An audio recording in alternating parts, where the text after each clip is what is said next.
Okay, welcome you all. Venerable Elizabeth, do you hear me? Yes, okay. Jimbala, can you hear me?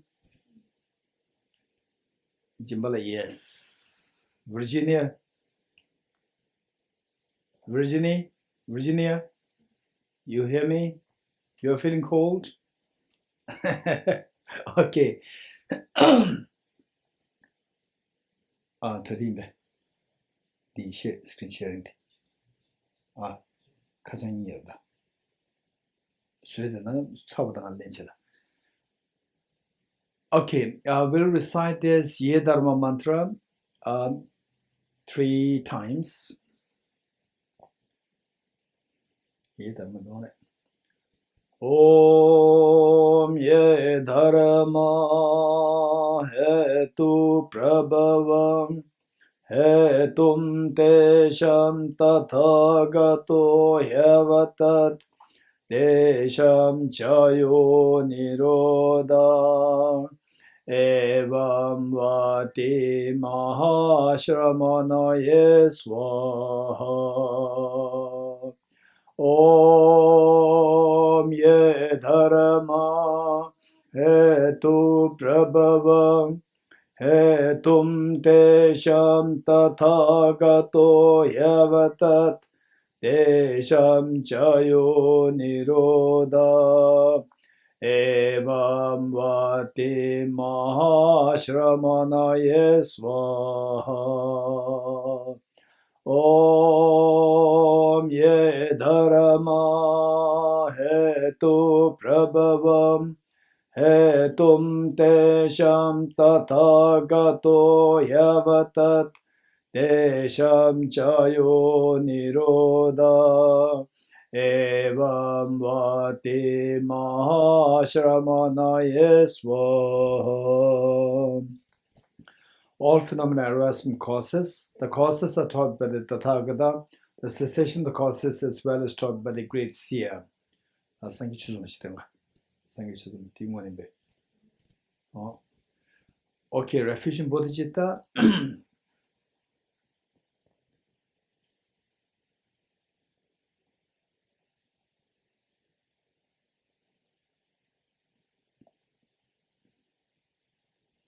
Okay. I go for refuge until I'm enlightened to the Buddha, the Dharma, and the Sangha. By my accumulations of the practice of giving and so forth, may I become a Buddha to benefit all sentient beings. I go for refuge until I'm enlightened to the Buddha, the Dharma, and the Sangha. By my accumulations of the practice of giving and so forth, may I become a Buddha to benefit all sentient beings. I go for refuge until I'm enlightened to the Buddha, the Dharma, and the Sangha. By my accumulations of the practice of giving and so forth, may I become a Buddha to benefit all sentient beings.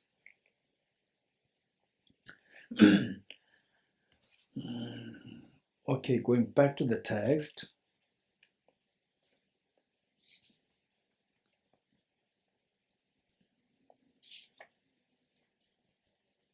Okay, going back to the text.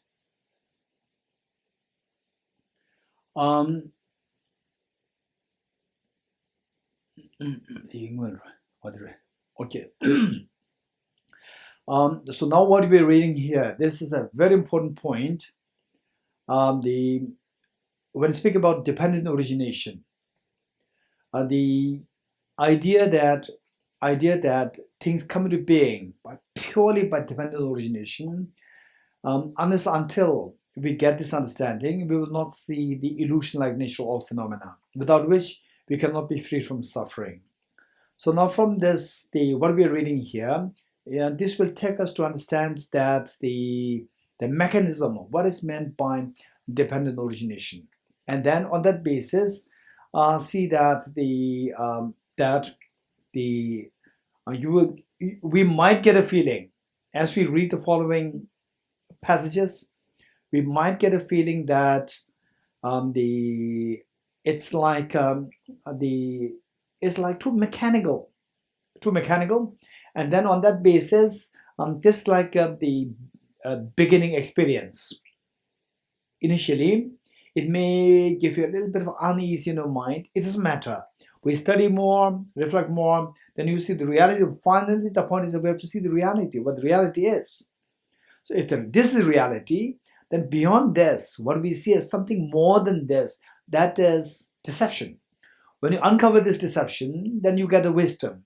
So this wisdom, all our miseries will dissolve.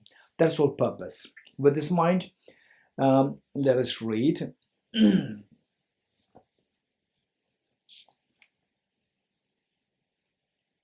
Okay, what is causal relation in outer dependent arising? So we talked about the outer dependent arising and the inner dependent arising. Inner meaning the self, outer meaning the external things other than the self, like the flowers, the world, the Milky Way galaxy, the universe, and so forth.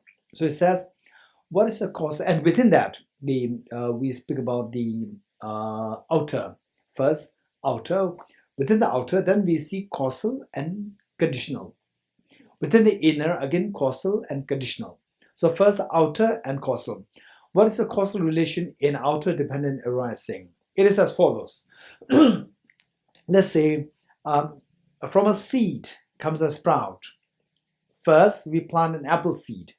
From the apple seed, it comes a sprout. This is a nature. It's not that from the apple seed, apple fruit. No, this is not the dependent origination. The dependent origination has its the proper sequence there. Number one, from the seed comes a sprout. From the sprout comes a leaf. The leaf, a tiny leaf comes out. From that tiny leaf, then the stem comes out. From the stem, the pedicel comes out. From the pedicel, the pistil comes out. Then from the pistil, then the flower comes out. And then flower, then the fruit comes out. So we see that there are many of these steps. What is indicated here, there are 8 steps. 8 steps there. But in actuality, we can even go further. We can go more than this. We can go, if you are the florist, if you're a gardener, then you're expert in gardening, then you know many steps. So what's indicated here is the 8 steps. The flower comes a fruit. If there is no seed, now on the contrary, if the seed is not there, the sprout cannot arise and so on until finally, without the flower, the fruit cannot arise. So this is the causal dependent origination of the external, outer or external with respect to the cause. This is the causal. Then for the condition, I said earlier, water, earth, water, fire, air. This will be discussed later. And finally, without the flower, the fruit cannot arise. If there is a seed, the sprout will form, and so on, until finally, if there is a flower, then the fruit will form.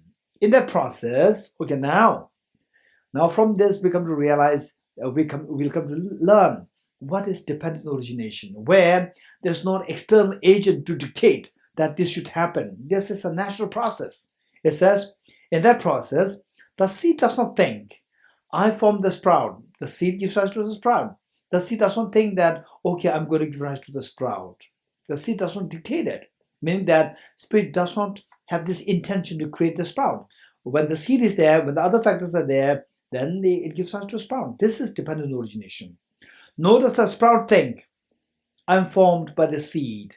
Likewise, the flower does not think, I formed the fruit. Nor does the fruit think, I am formed by the flower. Yet, if there is a seed, the sprout will take form and arise, and so on until finally, likewise, if there's a flower, the fruit will take form and arise. Thus is the causal relation in outer dependent arising to be seen, which is something so unique. Causal meaning something so unique to the flower and the fruits. The next, so how is the conditional relation in outer dependent arising? Now, outer dependent arising and condition. What kind of conditions? So how is the conditional relation? How is the conditional relation in outer? Okay. So how is the conditional relation in outer dependent arising to be seen? As due to the coming together of the 6 elements. As due to the coming together of which 6 elements? namely conditional dependent arising, is to be seen as due to the coming together of the element of earth, water, fire, air, space, and season or the time. These 6 elements. So, in what way these 6 elements serve as condition to the seed to give eventually to give rise to the fruit. The earth element functions as a support for the seed. Same. The first we have to put the seed in the earth, so earth supports it. The water element moistens the seed. The fire element ripens the seed. Okay, we all agree. Then the air element opens the seed. The air, there's the energy in the air, so it opens the seed. The space element performs the function of not obstructing the seed, and not obstructing the germination from happening. And season or the time, transforms the seed. Say, let's say what the plants, the fruits, or the plants and the flowers, they are seasonal, and even the vegetables, they are seasonal. Some vegetables they grow in summer, some in the spring, and some in the autumn, and so forth. So and so this is seasonal. So therefore, that season also plays a very important role to contribute as a condition. Without these conditions, without these conditions, the sprout cannot form from a seed. But when the outer elements of earth is not deficient, and likewise water, fire, air, space, and season are not deficient, then from the coming together of all these factors or the conditions, a sprout forms as the seed is ceasing. The seed ceases and the sprout is given rise to. Earth element doesn't think, same. Earth element doesn't think, I support the seed. Nor does the water element think, I moisten the seed. Nor does the fire element think, I ripen the seed. Nor does the air element think, I open the seed. Nor does the space element think, I make sure the seed is not obstructed. Nor does the season think, season or the timing, summer, spring, I transform the seed. Nor does the seed think, I form the sprout. Nor does the sprout think, I formed these conditions. Yet when these conditions are present and the seed is ceasing, the sprout is formed. Likewise, when finally there is a flower, the fruit forms. This is how the conditions, they give rise to they serves as the origination, dependent factor, giving rise to the origination of the 8 forms. The sprout is not created by itself. Okay, now, so this sprout given rise to by the seed. It is given rise to by the seed in the form of the cause, given rise to by the 6 elements as the conditions. When the cause is there, when the conditions are there, the sprout is not created by itself meaning that without these conditions and the seed, then it does not give rise to itself. Nor created by another external agent, not created by both, not created by Ishvara meaning some external the agent which decides. For example, in Indian the philosophical traditions, there are many traditions which believe in some kind of the agent responsible for creating the whole universe, the agent. And that agent, the concept differs greatly from one tradition to the other. Some say that the time is the agent. Time is the final creator of the universe. And some say the particles are the agent. It is responsible for creating the whole universe. And some say, no, time is not, the particles are not. There's some agent known as the Prakriti, the chief generality, or the Prakriti as the agent to decide. Even the concept of the creator, there are multiple versions. So it says that not derived from Prakriti as an external agent, and not born without any cause, is not causeless also, it's not a random reduction.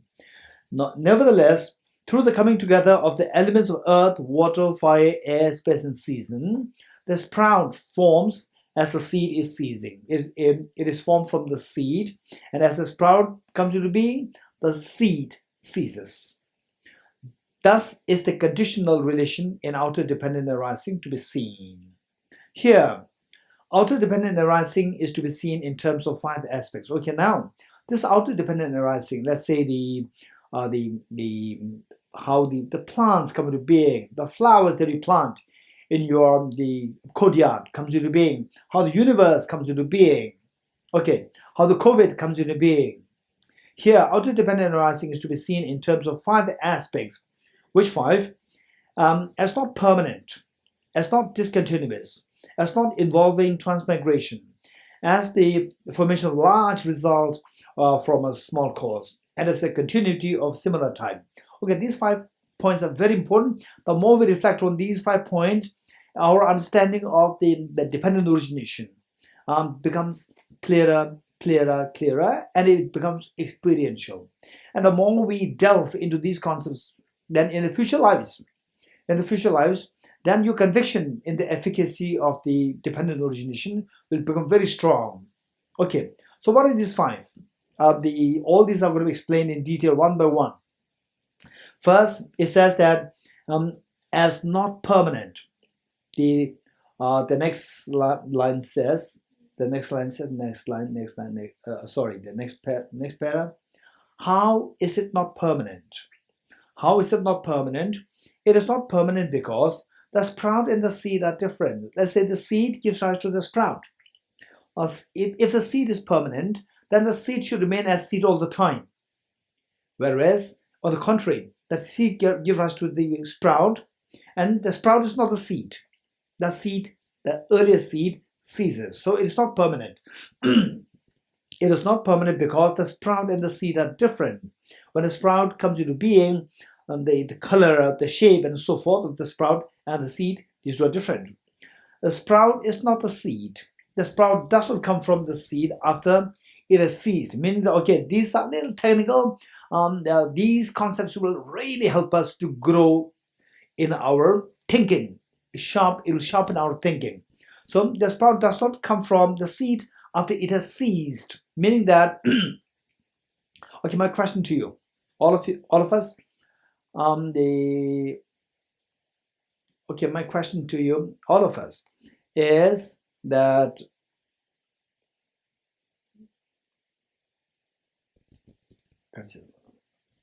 okay, my question to you is, gelir mi de? La. Okay. My question to you is, the seed gives rise to the sprout. How many agree? Raise hands. The seed gives rise to the sprout. How many of you agree? Raise hands. Very good. Okay. Seed gives rise to the sprout. Now my question to you is, the sprout is produced from the seed. So this act of production happens at the time of seed, or at the time of the sprout, or in between. Anybody? This act of production. Because without this act of production, the sprout cannot be produced from the seed. So my question to you is, this act of production, which connects the two, happens at the time of seed, or at the times of sprout, or in between seed and the sprout. Anybody? Raise hands. Okay. Really?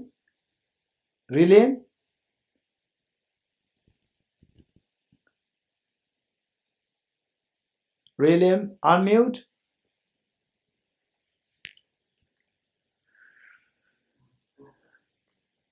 Yes, William. Yes, William here. Yeah.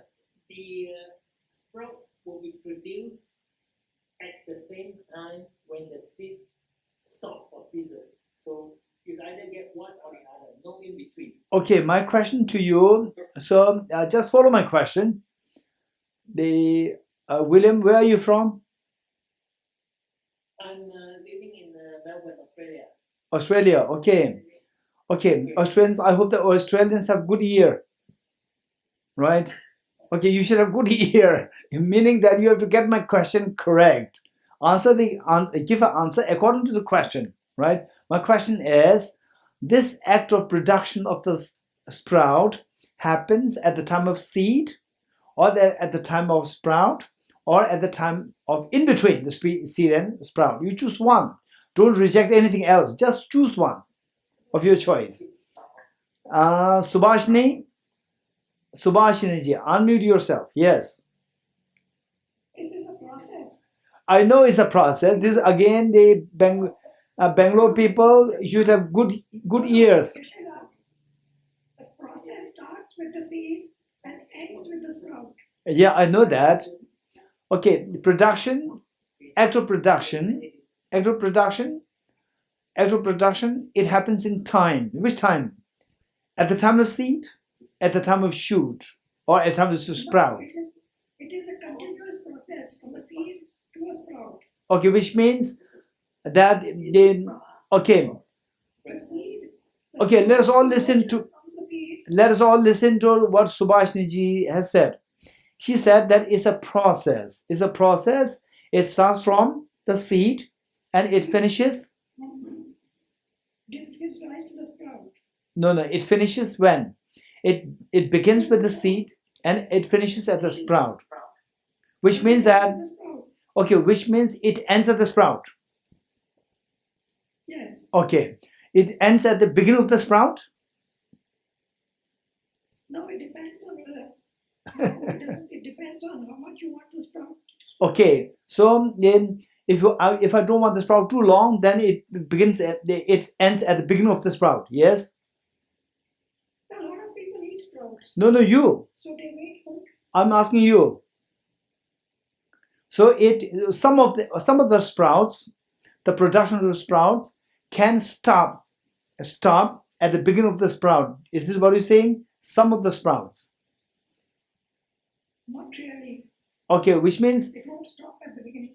If the necessary causal conditions are there, it will not stop. Okay, so otherwise, it's, without the necessary causal conditions, it can stop at the beginning of the sprout. Yes. Okay, so which means there's a production which stops at the beginning of the sprout. Is this what you're saying? No, I'm saying if the necessary causal. No, this is what I'm saying. For some productions where the necessary causal conditions are not there, can stop at the time of the beginning of the sprout. Is this what you're saying? Yeah, because it's very good. Okay, good. Then there is the Pooja's younger sister, Ritvi. What's your answer? Act of production happens when? At the time of seed, or at the time of the result? At the time of the sprout? At the time of seed. Okay. So the Ritvi is saying that the production of the sprout happens at the time of the seed, and Subhashini is saying that act of the production of the sprout is a process. It begins at the time of seed and it ends at the time of the sprout, either at the beginning of the sprout or in the middle of the sprout or at the end of the sprout, depending on how what quality you want of the sprout. Anybody else? Okay, Cyril? Yes, I think that if the production of first time, it means the object which is produced didn't exist before. No, this is not my question. My question is the act of production of the sprout. Okay, the sprout, is it produced? Yes. So is produced means there's an act of production of the sprout. Act of production of the sprout exists in time. You all agree? It happens in time. Which time? At the time of seed or at the time of the sprout? This is my question. Anybody? Mark? Martin, you want to give the answer? Martin? Yeah, it happens at the time when it's necessary. Okay, which means After if it is necessary, after the sprout also. Yeah, I mean it's not because it's necessary, but it's because it's there that then the seed happens. Exactly. Okay, Roger. Roger, unmute. Pour moi, il n'y a pas véritablement un mouvement très précis où il y a un changement entre la graine et la tige. Parce qu'on peut descendre ce moment de passage de transition à un instant de temps infiniment petit. C'est-à-dire qu'on peut descendre à l'infini. Il n'y a pas véritablement une transformation qui s'opère à un moment précis.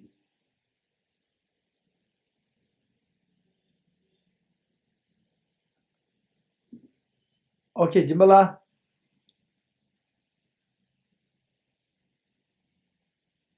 Jimbala, unmute.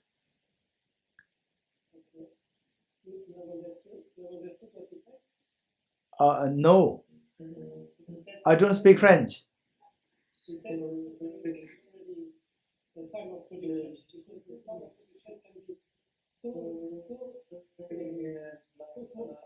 so tiny that there is not really a time of production that we can production. What do you want to say? Okay, so it happens when? At time of seed or at time of the sprout? Right, he said that the time of production is so small that there is no really time of production. There is no really production. So this small time was at the time of seed or at the time of the shoot, sprout? This small time. He said that it's so small. Okay. Let's all listen because this is not easy. It's very complicated. You're getting it? Okay, we have Rosa Castles. Yes, good morning.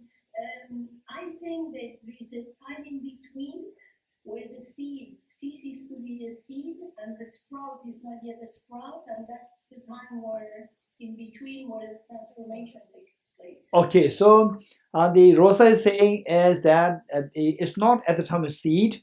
Between seed and the sprout, there's a short time. At that time, the production is happening. Okay, very good. Okay, and then the Ritvi, this young girl, said that is at the time of seed. Now, if somebody can tell me that it happens at the time of the sprout, then we have all three. Anybody?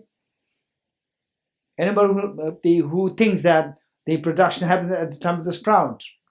Okay, the Kim Louis? Yes, Kim Louis, tell me. Yes, I will take it as it happened at the time of sprout. Okay, so now we have all three versions. We have all three versions now. Very good. Okay, let's see if at the time of sprout. Okay, now let's see that the complications in each of these three, and we see that there's no option other than these three things, and all the three options have a problem. If we say at the time of sprout, the sprout is already produced. What's the purpose of production? Why do we need production? It's already produced. Production is to make happen something which is non-existent. It's already existent. Why should the production require? Number one. Number two, at the time of seed, Ritvi, if it is time of seed, without the what is being produced? What is being produced? Sprout is not there, right? Sprout is not produced because we don't find the sprout. So without the sprout is being produced, to say sprout is being produced, this agent, the sprout, must be there. So without the agent, how can you say the sprout is being produced? So at the time of seed, this is a problem. In between, if you say in between, there's a problem. Because, say the seed and the sprout, what is that in between? What's the color of that? What's the shape of that? You're getting it? It is like 2019 and 2020. What's in between 2019 and 2020? Well, now 2020 and 2021. What is in between? There's no in between. 2020 finishes, and the very next moment, meaning that the two things are joined. There's no in between. So 2019 is the cause, like the seed. 2020 is like the seed, 2021 is like this sprout effect. So the cause and effect, there's no gap in between. There's no in between the time there. So therefore, when is the production? If you seriously think about this, and I bet that you will end up in some kind of the mental uneasiness, mental fogginess will come to you. If that happens, don't be scared. Don't be scared. This is good indication that you are discovering that objectively there's nothing there as a production. From the object, it's like a dream. It just comes from mind. From the object, when you look for this, where's the production?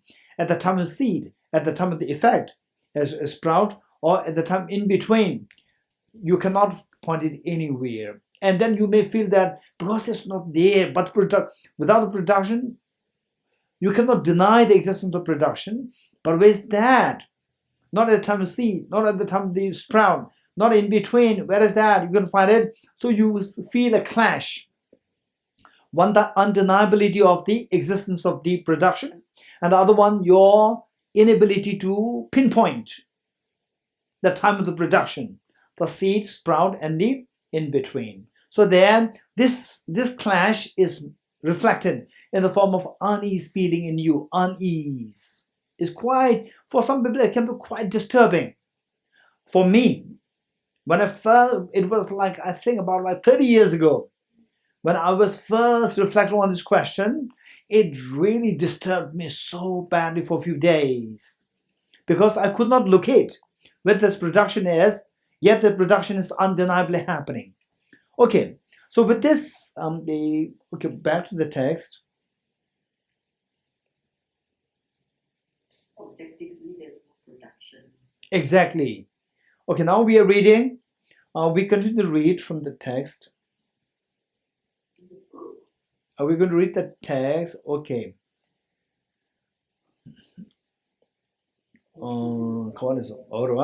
Okay. How is it not permanent? It is not permanent because the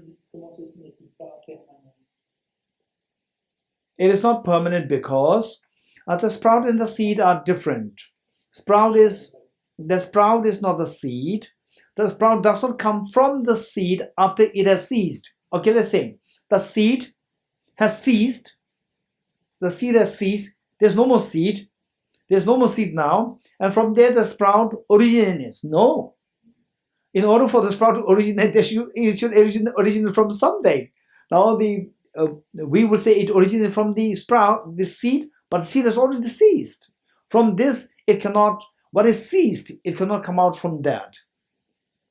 Nor does it come from the seed while it has not yet ceased. And the seed, if the seed is there, then how can the seed and the sprout be together? To say that the sprout comes from the existing seed, the seed and the sprout together should be there. This is not possible. Nor does it come from the seed while it has not yet ceased. Rather, the sprout is born precisely as the seed ceases. So, the seed ceases and the sprout comes into being. This is just the phenomena of the dependent origination, where you go to the object to pinpoint where it is, you cannot find it. The way like, okay, let's say, the way like this flower. As we see this as a flower, undeniably we see this as a flower. But if you go to pinpoint to the flower where it is, you find that it's just a bunch of cells. And you go into the cells, you see this bunch of, say, the molecules, like DNA molecules and so forth. You go deeper, you see just atoms. In other words, what we say as a flower, if you go closer to this object, you see it's just a bunch of atoms. Bunch of atoms.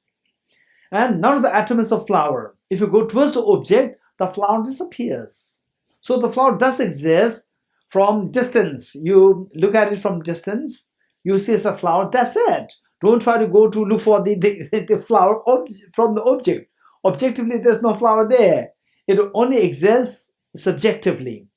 Object and the subject, it only exists, the flower exists subjectively. From close, if you go towards the object, you will never find the object. So, but then the flower does appear to you. Okay, this is very important.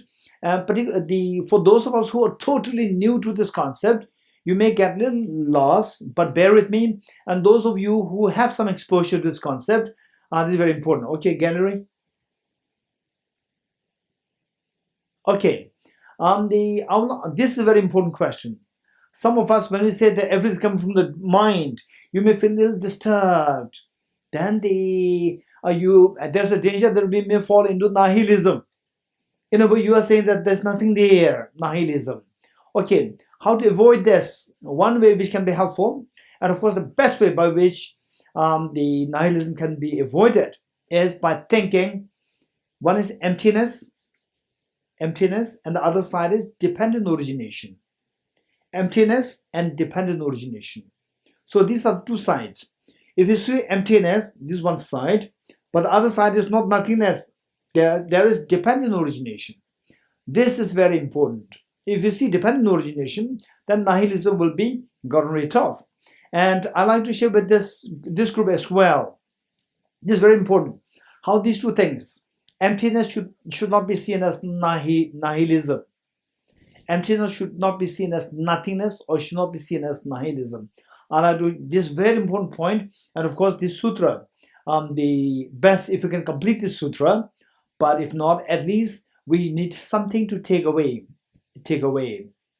Something as a takeaway, which is so precious. So when you speak about everything is subject like a dream, then where's the world? Where's the world outside? This is your question. Where's the law of karma? Where is the I go for refuge in Buddha, Dharma, Sangha? What's the point of doing good things? What's the point of stopping bad things? All these questions come to you. How to avoid this question, how to give a response to these questions is by thinking of 3 points. This is so important. Number one, that emptiness that we are talking about, nothing exists objectively. The emptiness, everything is empty from the object, everything's from the subject, like a dream. Emptiness should be understood as emptiness to be the same meaning as dependent origination. In other words, the first point that we need to learn is emptiness means dependent origination. This is number one. Number two, dependent origination means the middle way. Number two, dependent origination means the middle way. Then number three, therefore, emptiness is the middle way. It is not nihilism. Let me say this again. The first, emptiness means dependent origination. Number two, dependent origination means the middle way. Number three, therefore, emptiness means the middle way. For example, say in mathematics, I say A equals B. Then I say B equals C. It is your job now. Number three, therefore A equals C. You're getting it? I say A equals B. Then I say B equals C. Then your job to say that therefore A equals C. Likewise, the emptiness equals dependent origination. One. Number two, dependent origination equals middle way. Number three, therefore emptiness equals the middle way. You're getting it? Okay, the first point, how emptiness equals dependent origination. We have to know this. How? Never take things blindly. Never just follow blindly. We have to always learn we must gain conviction. To gain conviction, we must be able to ask the correct questions, right? Correct questions. So for that matter, how is emptiness, how do you say that emptiness equals dependent origination? How is that emptiness equals dependent origination? This question. For that matter, we have to know 5 points. How emptiness equals dependent origination. To know this, we need to know 5 points. Number one is emptiness. And okay, in French it may not work. But in English it works perfectly well. For example, let's say the who, right? What is who? And many of you said that you know English, so what's the problem? Who are you? Who? Right? So WHO, who. if on the big building there's a WHO, most of the people will not take that to mean who are you. You're getting it? It's a short form of World Health Organization. It's a short form of World Health Organization. Likewise, number one, emptiness. Emptiness, number two, emptiness is a short form of emptiness of independent existence. Number two, emptiness doesn't mean just nothingness or emptiness. Emptiness is a short form of emptiness of independent existence. Number two. Number three, emptiness of independent existence means nothing exists independently. Number three. Nothing exists independently. Number three. Number four. Nothing exists independently means everything exists by dependence. Number four. Everything exists by dependence. Number four. Number five. Everything exists by dependence means everything is dependently existent. Everything is dependently originated. So with these five reasonings, we come to realize that emptiness means, number five, dependent origination. Let me say this again. The first, emptiness. Number two is emptiness is a short form of emptiness of independent existence.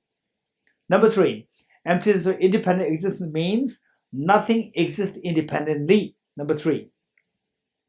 Nothing exists independently means, number four, everything exists by dependence. Number five, everything exists by dependence means everything is dependently existent, dependently originated. Number five, everything is dependently originated. So from these 5 points, we come to realize that emptiness equals dependent origination. This is part one. Part two, dependent origination means the middle way. How is it that so? How is it that so that the dependent origination means the middle way? The first, to know this dependent origination, how dependent origination equals middle way, we have to know two things. That dependent origination has two sides, dependence and origination. The first one is dependence. When you say dependent, it rejects independence. When you say dependent, it rejects independence. And independence, independent existence and absolute existence, these two mean the same. Independence and absolute, these two mean the same. So when you say dependent, it rejects independence or it rejects absolutism. By dependence, it rejects the absolutism. And the other side is origination. When we say origination, origination means something comes to the origination. Something comes to the existence. And what's the opposite of existence? It is non-existence, nihilism. So origination rejects nihilism. Dependence rejects absolutism. Dependence, the first part, dependence rejects the extreme of absolutism, and the origination rejects the extreme of nihilism. So combining together, dependent and origination combining together rejects the two extremes. Rejecting the two extremes is following the middle way. This is the middle way. So therefore, dependent origination means the middle way. Now, the first one says emptiness equals dependent origination. Second one says dependent origination equals middle way. Number C, therefore, emptiness equals middle way. When we say emptiness equals middle way, emptiness is not nihilism. Nihilism is the extreme, it's not the middle way. So this is how we have to understand it. This is so important. Okay, if you are okay with this, if you got this, then the next thing that I like to tell you is that anybody, what is in my hand? Okay, most of you may be a little bored. I know it's flower, right? Okay, it's flower. But my question to you is, how do you know that I have a flower in my hand? How do you know that I have a flower in my hand? I can see that. You're getting it? How many of you agree with me? I know that this flower in this hand because I can see that. Raise hands. Very good. I can see that means I perceive. I can perceive the flower. I can perceive the flower.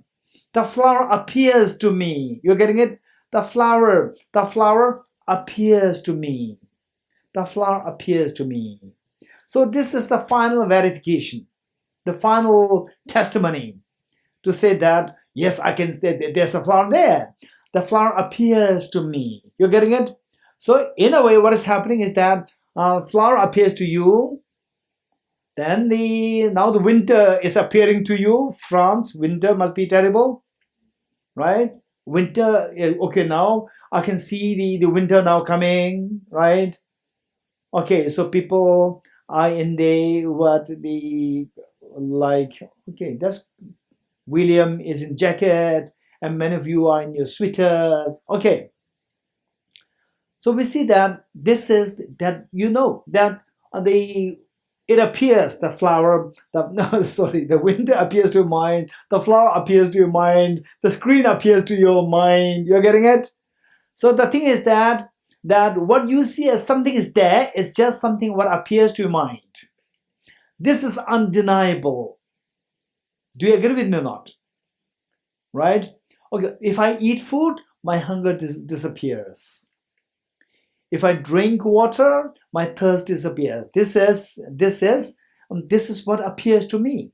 This is what appears to me. And in other words, everything is operating that appears to me. This undeniable. This functionality, what I see as so real there is nothing but the appearance. They appear to me. They appear to me. This is undeniable. Then appearance happens where? Appearance happens to the subject or to the object? Raise your hands. Very quick, very quick. We don't have much time. Very quick. Somebody. Okay. Shandila.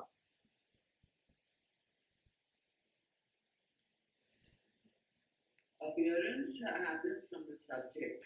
Okay, appearance happens to your subject. The flower appears to my eyes, to my mind. That's the subject. You're getting it? The appearance happens to the subject. So now there's undeniable appearance happening to a subject. 24 hours, your mind, 24/7. Something keeps appearing to your mind.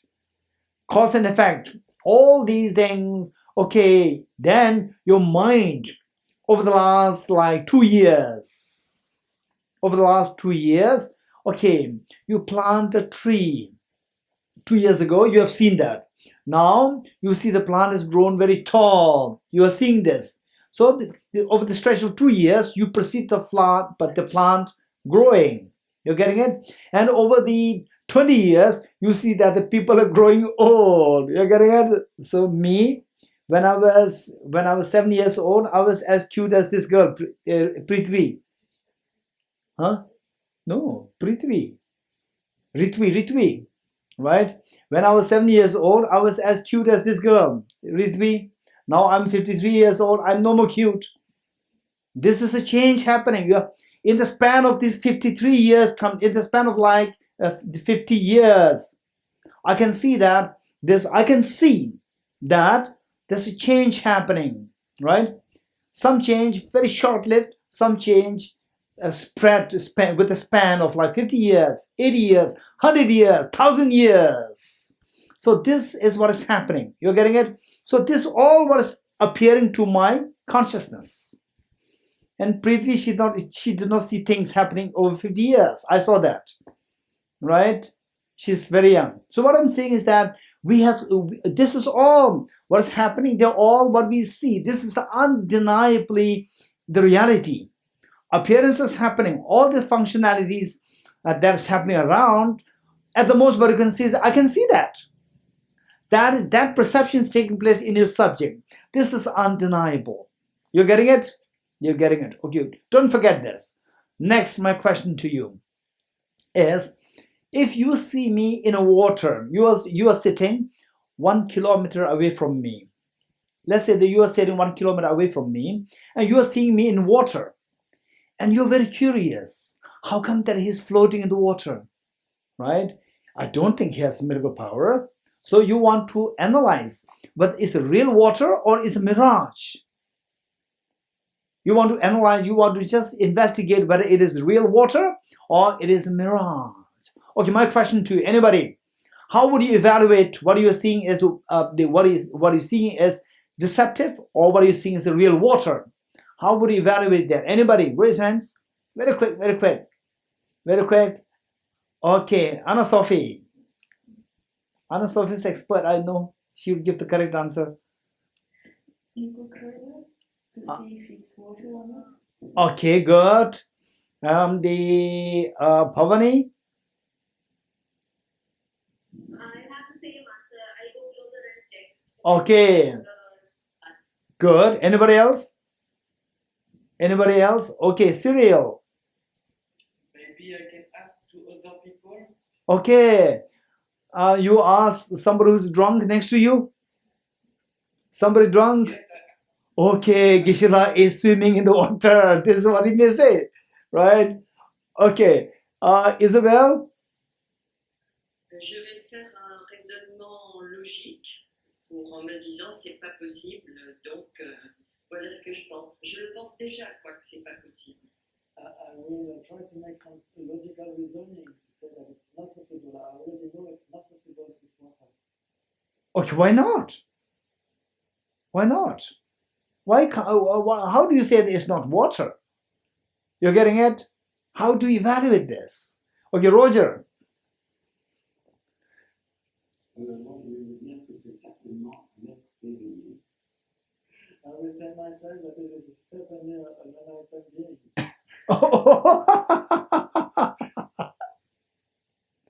Okay, okay. And let's be very. Now we are studying dependent origination, right? Don't just go into these beliefs. You're getting it? We're studying dependent origination. We are studying the rationality to build the power of the rationality. Okay, so I agree with Pavani, the Shandila. No, Shandila didn't give the answer. The Anasafi and many others. Okay, so the answer is that, right? Answer is that you will surely come close to me. You're getting it? You will come closer to me to see. Okay, let's say this is me. You are seeing me in water, and you are here 1 kilometer away, and you want to check if it's really water or this is just a deception. Your perception deception. How do you go? You come closer towards the object to see. Coming closer towards me, you see that it's just so dry. Everything is dry. What will you conclude? You conclude that what I earlier saw as water was mirage. It was deception.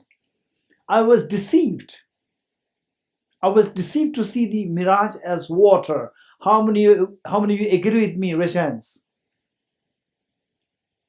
Very good. Okay, we all agree with this. Now, so what we said is that the flower is there, the whole world is there here, whole world is here, and your mind has been perceiving this flower or the world for the last 20 years, 30 years, 40 years, 50 years, right? And the Ritvi, maybe like 7 years. Ritvi, how old are you? Huh? Ritvi? 8 years old. Okay. Ritvi has 8 years of experience. Huh? 18. 6 years old, 6 years experience. So most of us, we have like 20, 30, 40, 50, 60, 70, 80 years old experience of the life. So all what is happening is that we are perceiving the world. We are perceiving the world. Appearance happening through our consciousness. Now you have to evaluate this. What I'm perceiving as the world, is that really from the object or from the subject? You're getting it? What I'm seeing is water. Is that really from the object as water, or is my deception? It's a mirage that I'm seeing as a water. How do you evaluate that? You go closer towards the object. So likewise, we go closer to the object, to the world, to see if they really exist the way they appear to me. Then, let's say, just take this example, and then you apply this to anything else. Say flower, this flower. This flower is nothing but made of cells. Cells. How many agree with me? Raise hands. Very good. And these cells are made of the chromosomes, the chromosomes, the mitochondria, then the cell membrane, cytoplasm, and so forth. And they say the chromosome is also made of, say, the DNA molecules, And the DNA molecule is made of atoms. In other words, this was nothing but pool of atoms. How many agree with me, raise hands? Okay, now when you look at the flower, you look at it from two ways: with the naked eyes and through electron microscope. With the naked eyes, you see as a flower. Through the electron microscope, you see just bunch of atoms. That's it. Which of the two perceptions is closer to the object? Your naked eyes or the electron microscope? Raise hands. Very quick. Very quick, somebody. Okay, somebody. Okay, Patrick.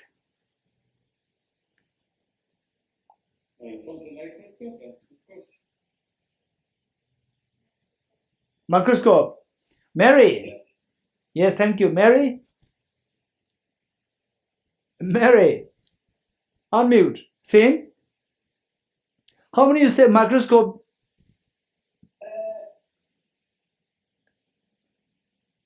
Okay, yes, Mary is also. So all of us agree.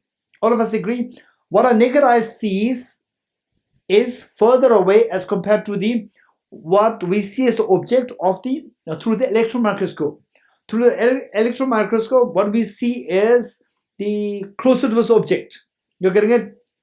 By closer to this object, the flower disappears. This bunch of atoms. You're getting it? So from distance, it appears as a flower.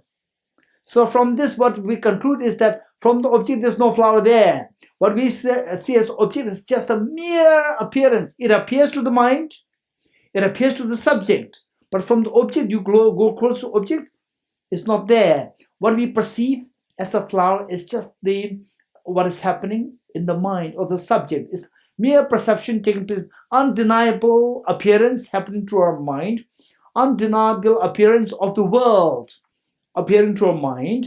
Beyond that, there's nothing there from the object. It is like this, for example, say this is a flower. So when you go to you look at it through electron microscope, you see the flower disappears. Okay, how many of you can imagine? How many of you can imagine that when you see this flower through electron microscope, you just see a bunch of atoms and the flower will disappear, no doubt. Raise hands. Very good. You're getting it. Okay, now apply the same thing. Apply the same thing to the human beings. You're getting it? You look at me and you will see as a human being. But this, what you say as a human being, is nothing but made of how many atoms? I think about 70 into billion, 7 into billion atoms, which means like 7 into 10 to the raise of power 27 atoms, right? So say if I weigh 70 kg, so I have 7 into 10 to the raise of power 27 numbers of atoms. This is who I am. If you are 60 kg, 6 into 10 to the raise of power 27 atoms. This is who you are. So in other words, if you look at me through electron microscope, you will not see Dorji. What you will see? You will just see a bunch of atoms. You're getting it? How many you can just imagine that, okay, that's true, raise hands. Very good. Very good. Now, this is so important. So important. What we see as, okay, this is so good. Wow, this beautiful flower, right? And then you see, you buy a bag. Of this ordinary bag or a Gucci bag. You're getting it? Gucci bag or ordinary bag. You buy a belt for the boys, belt and shoes, Gucci shoes, or what is the other company? Louis Vuitton shoes, or when you look at on the atomic level, there's no difference between Louis Vuitton or the whatever. There's no difference. You're getting it? What we see is just a purely projection of a mind. Purely projection of mind. On the atomic level, there's no Louis Vuitton. There's no Gucci. It's just a pure projection of a mind. How deceptive. And on the basis of the Gucci dress, Gucci bag, Gucci belt, Gucci perfume, right? with this, then wow, he's amazing, she's amazing, very standard. It's just illusion, right? It's just a bunch of atoms, right? If you realize that, this will free you. This will free you from unnecessary bondage. This free you from the prison of Gucci, right? Otherwise, we don't have it. You buy something close to Gucci, and the people around you, they all have everything Gucci, right? Then I feel yourself so poor. So, what is this? Just a bunch of atoms, right? Gucci bag is also a bunch of atoms, and local bag is also a bunch of atoms. That's it. €2 at a €5 bag is also a bunch of atoms. 55,000 Gucci bag is also a bunch of atoms. There's no difference. It's just an illusion we are creating it.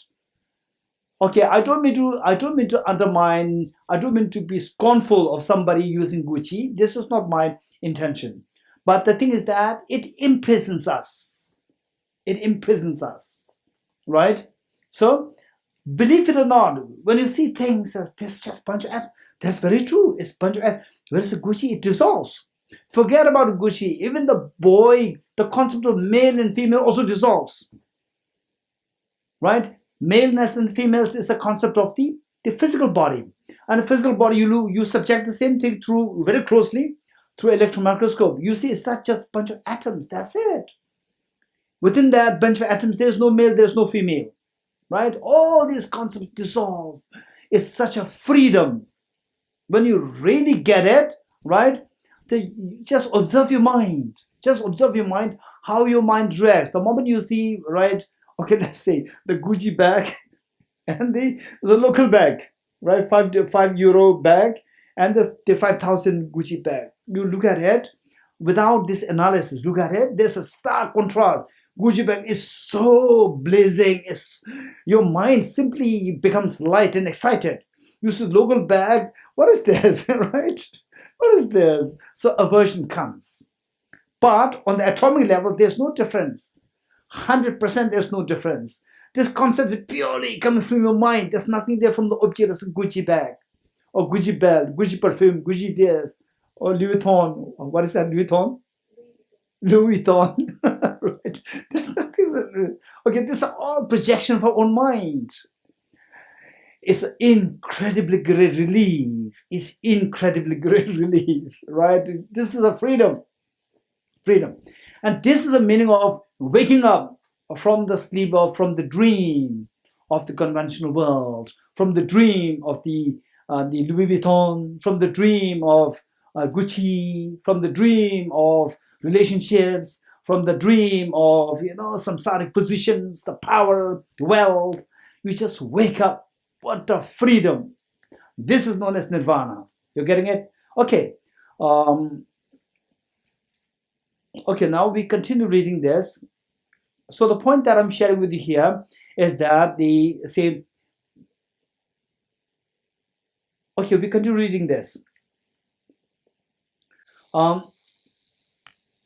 So objectively, there's nothing there, but subjectively it appears as, the whole world is operating there. And this world cannot be denied.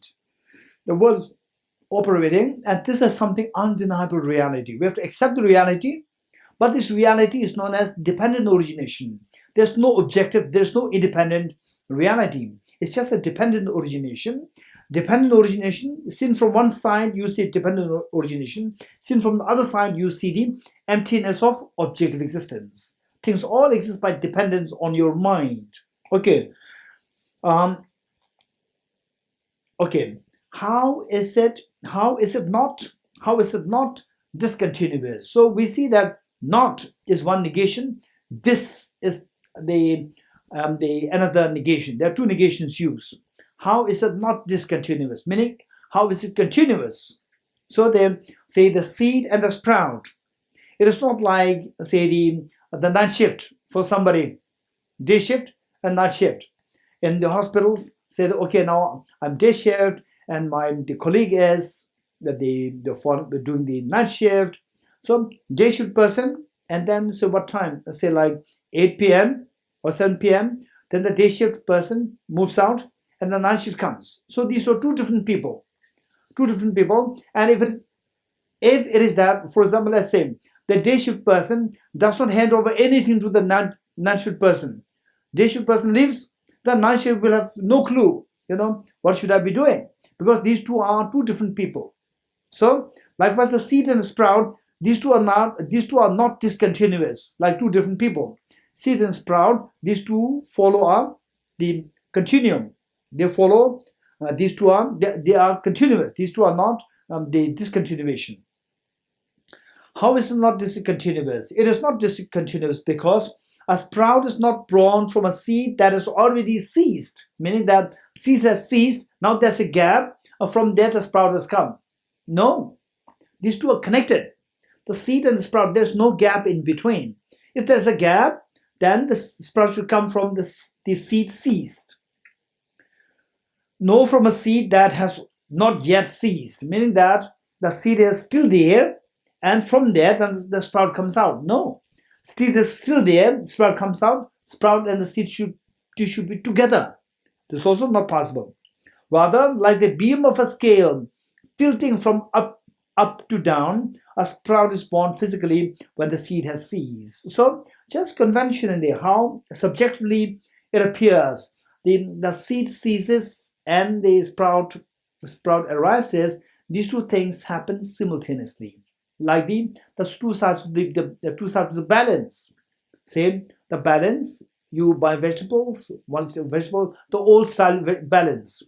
Old style balance, the one where you put the stones and the other you put the vegetables. So when the stone weighs more, then the stone side of the balance goes down and the other side of the balance will go up. These two are simultaneous. Okay. Likewise, the sprout grows and the seed ceases. These two happen simultaneously. And if you analyze objectively, you go close to object to see at the time of seed, after the seed, then you will not find anything. Objectively, nothing exists. Okay. How does it not involve transmigration? Okay, these are extremely precious concepts. Extremely. So study of this Seedling Sutra is so important to really know the reality. So it is like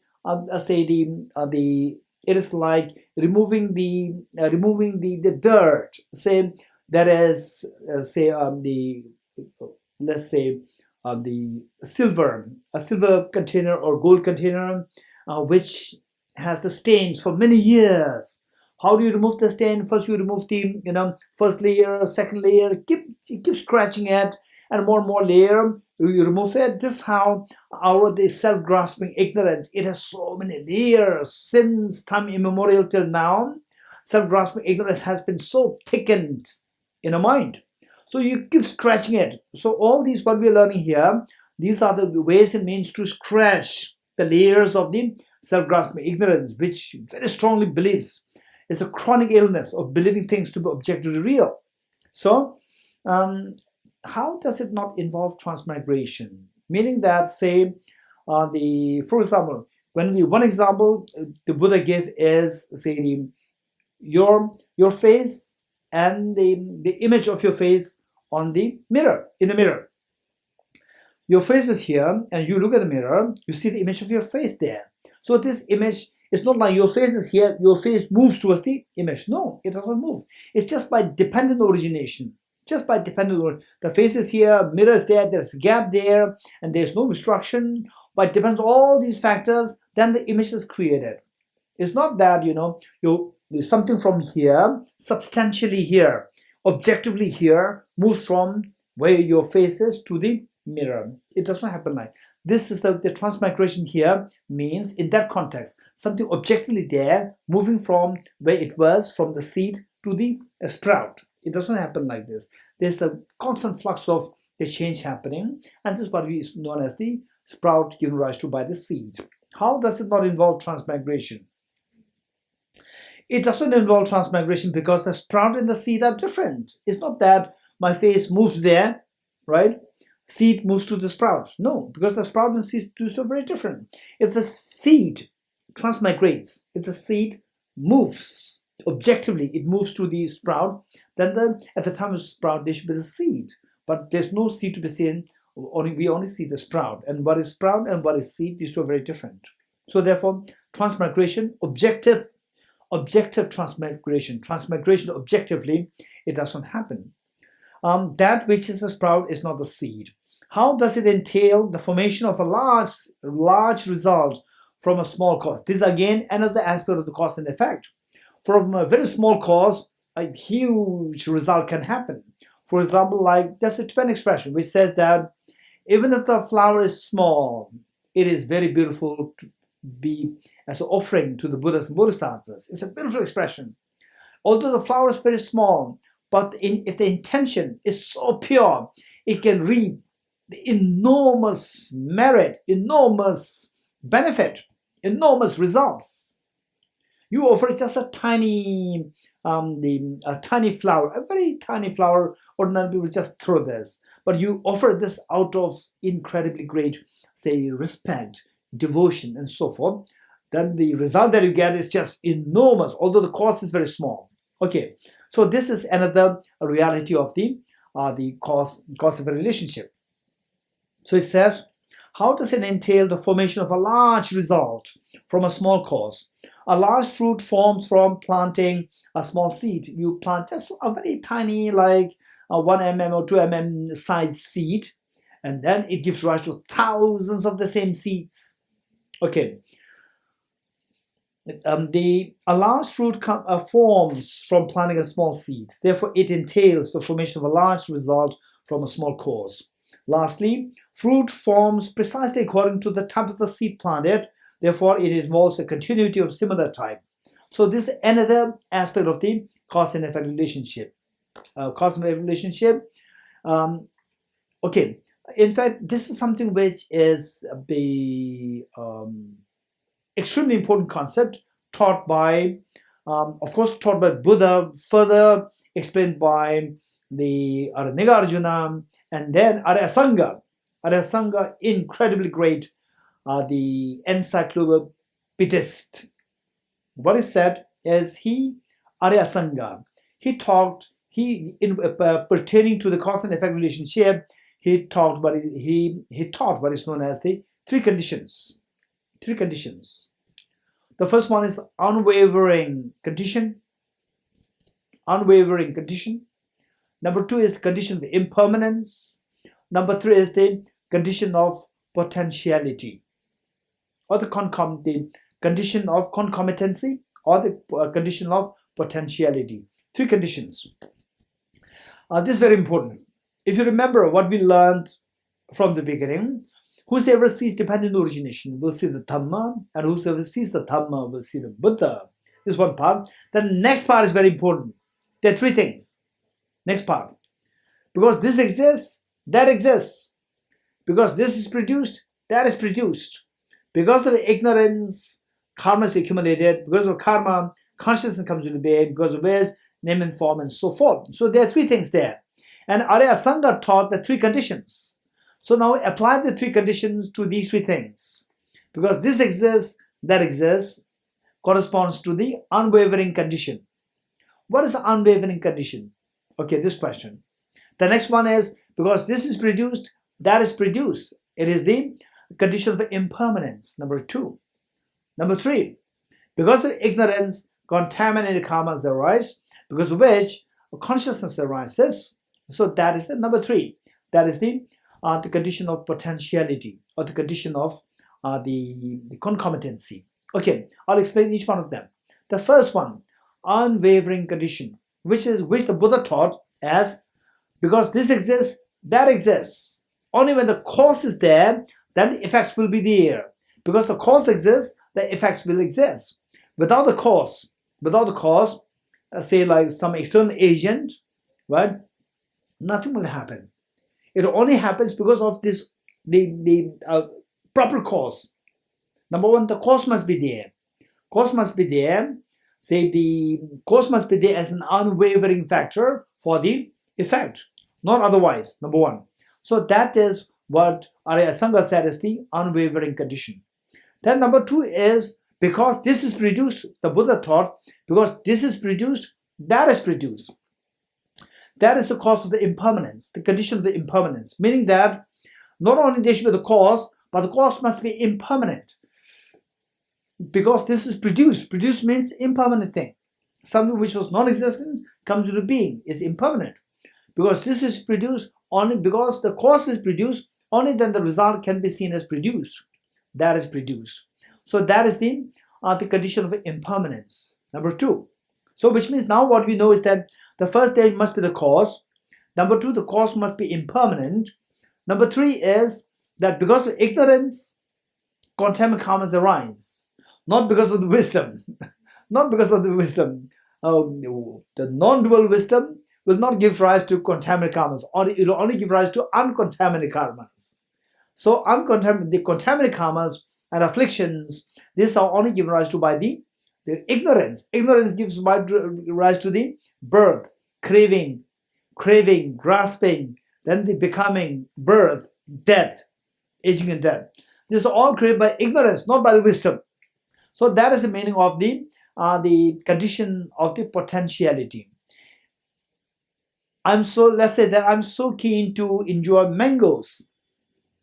Then I ask my friend, please, say please plant the mango tree for me. I like to eat mangoes. And a person plants apple seed because the apple seed is readily available. Plants apple seed. And then after 4 years or 3 years, apples grow, not the mangoes. And I ask, where's the mango? Right? I planted and the apples grow. This is a mistake of not being able to identify what is a mango seed. If you want mangoes, plant mango seeds. Don't plant apple seeds.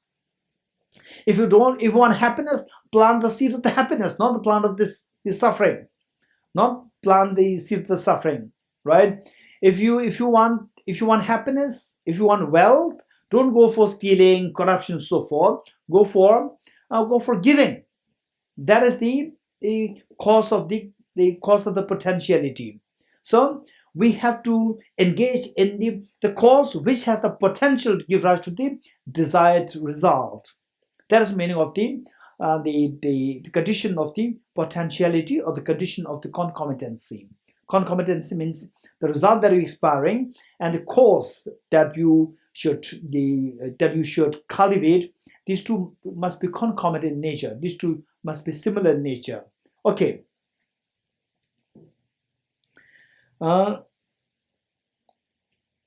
So that which is proud is not the seed. How does it tell? Okay.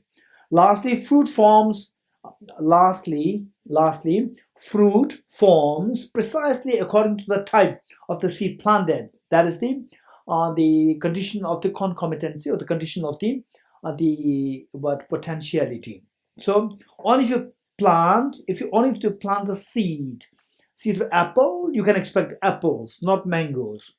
Only if you plant ignorance, the seed of ignorance, seed of negative karmas, so forth, don't expect happiness, only expect miseries. Therefore, it involves the continuity of similar type. The cause and effect should be similar in nature. Thus, it is outer dependent arising to be seen in terms of 5 aspects. Similarly, inner dependent arising also arises from 2. Now, the external dependent arising is done. External dependent arising with the causal and the conditional done. Now, the inner dependent arising. Okay, this is related to the 12 links which we studied yesterday. Okay.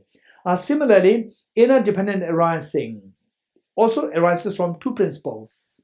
Causal, from what 2 principles? From a causal relation and a conditional relation.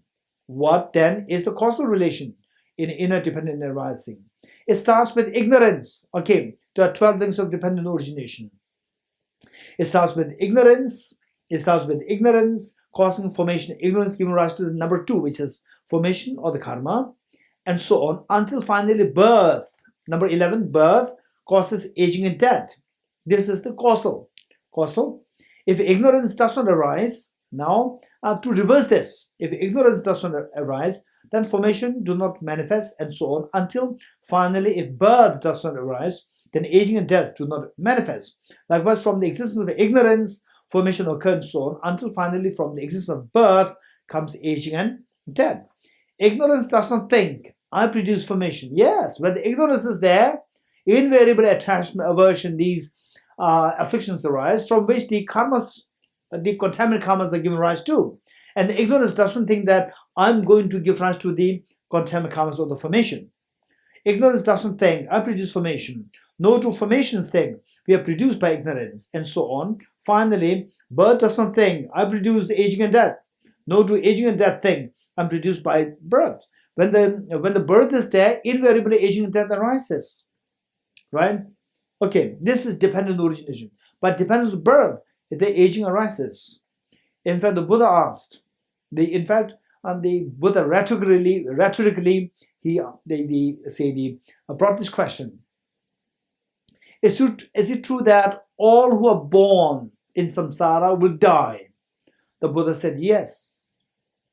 Death invariably follows the birth in samsara. And the second question was asked, are all who dies, will they take birth? The Buddha said, those who die without attachment will not take birth. Those who die with attachment will take birth in samsara.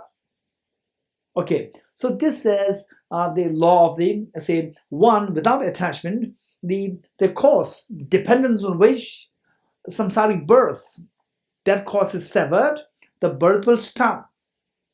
Where the cause for the birth is not severed, the birth invariably arises after the death. Whereas where there's a death, there's a birth, the death invariably arises. This is the law of dependent origination.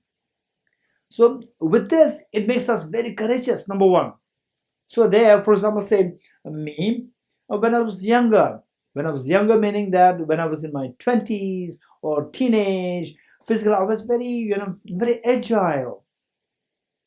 Yeah, I can eat anything, right? My stomach does not bulge, right? So I can eat anything, that's fine. And then even without doing any exercise, my body looks so nice. But then now, age 50s, right? You eat something a little extra, you don't do exercise in 3 days, you become fat. This is the reality. So the thing is that this is known as the invariable change. And I shouldn't feel attached to my youth, because the youth invariably changes. This is the reality. Invariably changes. But where this youth comes into being, but depends on the causes and conditions of the contaminant karmas.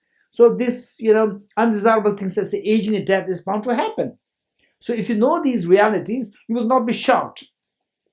Whereas if you don't know these realities, if you don't think about these realities, when the actually aging and death hits us, then we'll be shocked.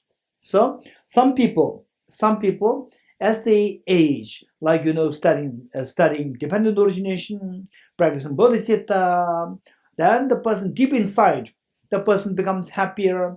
The person ages. The body becomes more frail. The body becomes less agile. But mentally, person is happier. So, whereas on the contrary, there are some, as they age, they become more and more unhappy. So then, as they age, like when they reach age 40, 50, they miss their youth. When that happens, this is the indication that one is not into dharma practice. Even though you may be reading the sutras, you may be into sadhanas and retreats and so forth, but if you tend to miss your youth, which means that we are not a real dharma practitioner. Real dharma practitioner is, as you practice dharma more, you become happier. As you age, physically you become less competent, but mentally you become more competent. If that happens, instead of you missing your youth, you feel happier now. If that happens, you are a real dharma practitioner. Okay. Nevertheless, okay.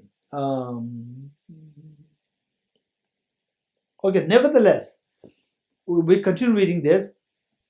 Nevertheless, formations take form and arise through the existence of ignorance, so on, and until finally, aging and death take form, and arise through existence of birth.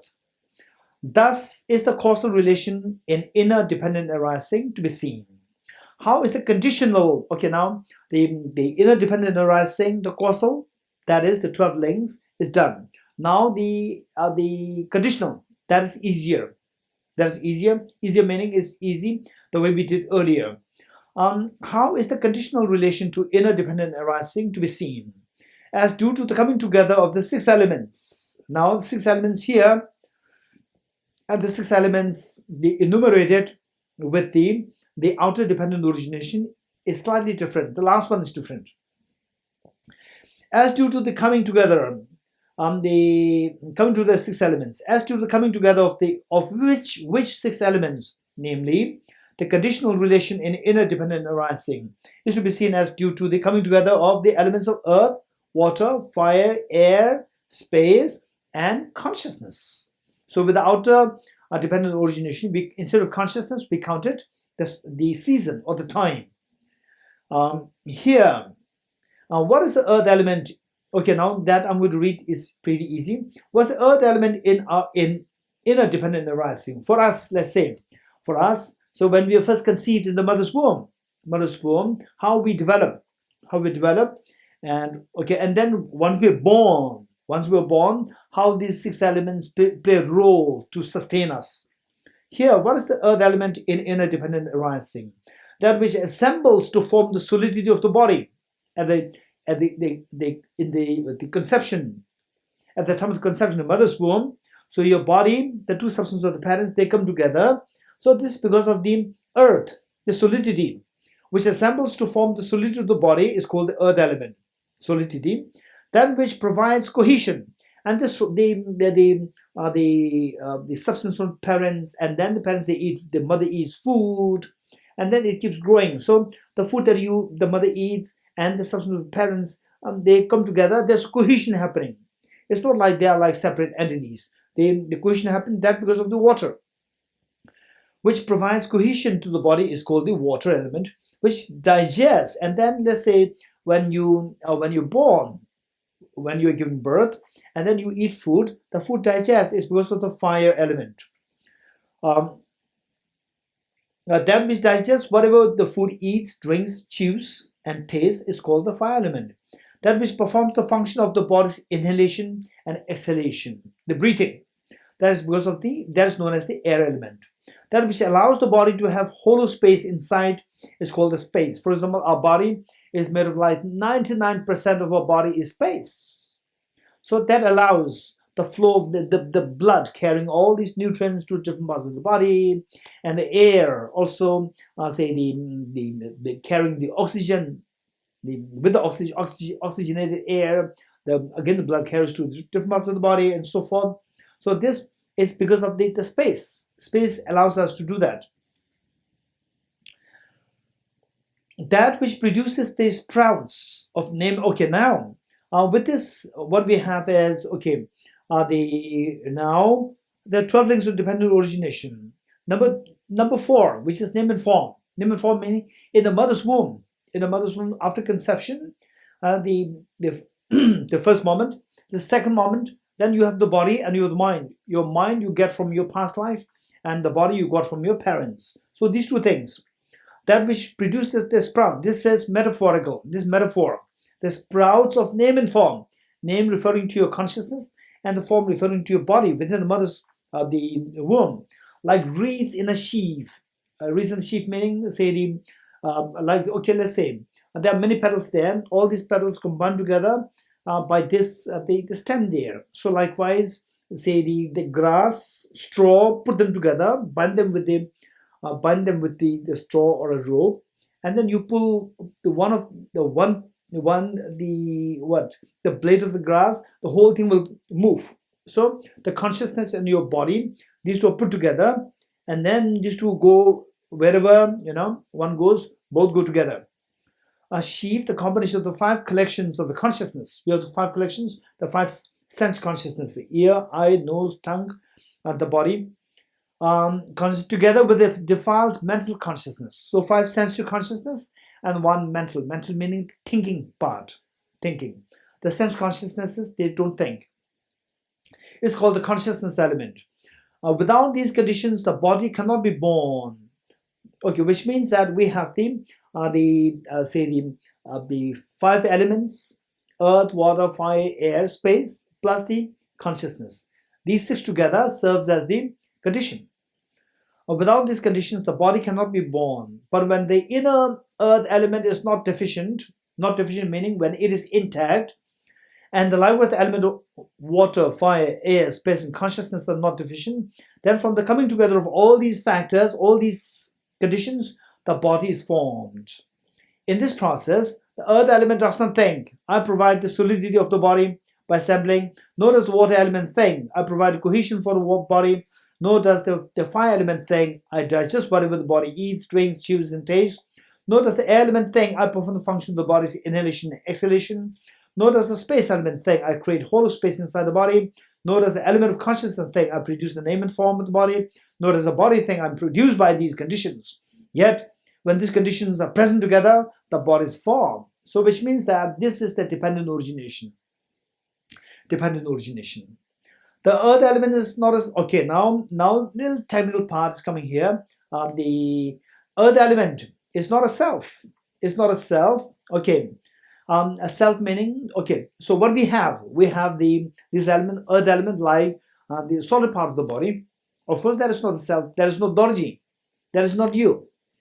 A self, not a being, not a being. Being here has a connotation of somebody which moves. You say that whether it's a cough, whether it is the corpse, or a living being, if you see as a corpse, if it starts moving, or is not a corpse, is the human being. Okay, so then a being means somebody who performs the act of the coming and going and so forth. Not a life force. Okay, not a life force meaning that the body per se, a body per se is not a living. It's not living in the sense. It's not it does not have a life force. Not a creature. Okay, not a creature meaning not being created. Creation means the somebody created it, so not as what is created by an external agent. Okay, not a human means that, okay, this is English translation, but in the Tibetan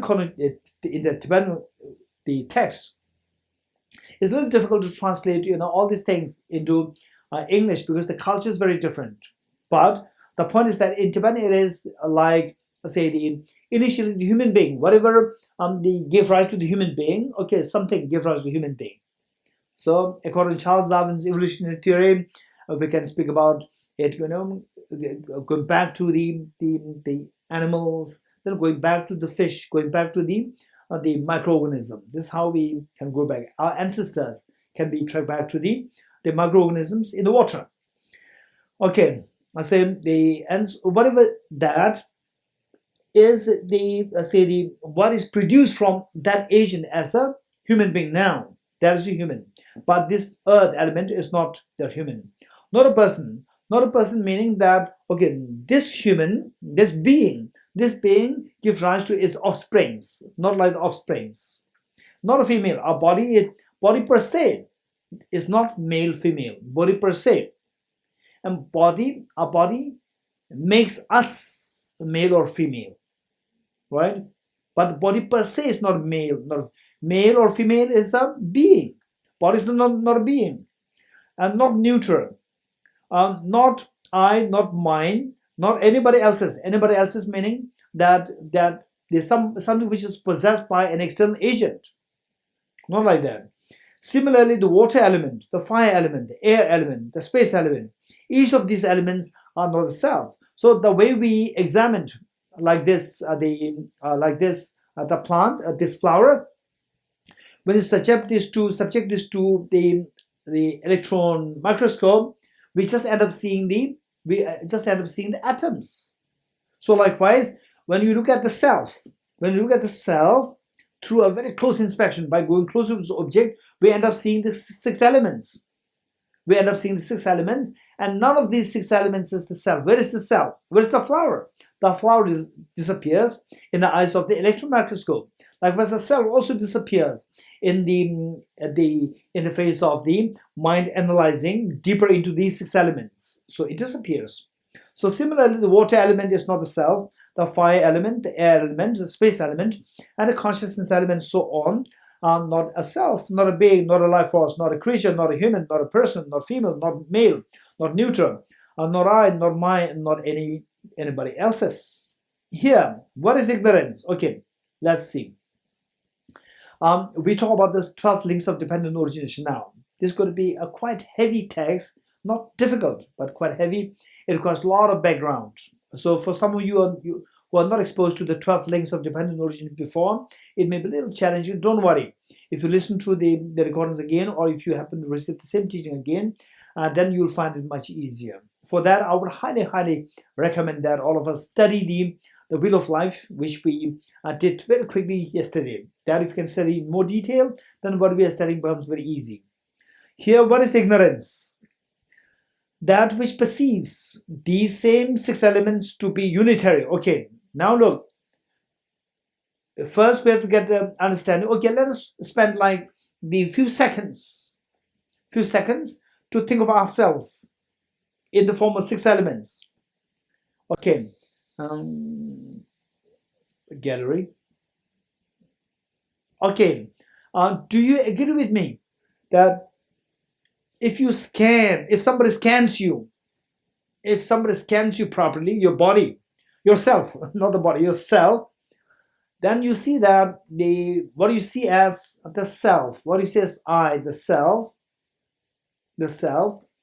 it's just composed of these 6 elements. Say, what we have is the solid part, the skin.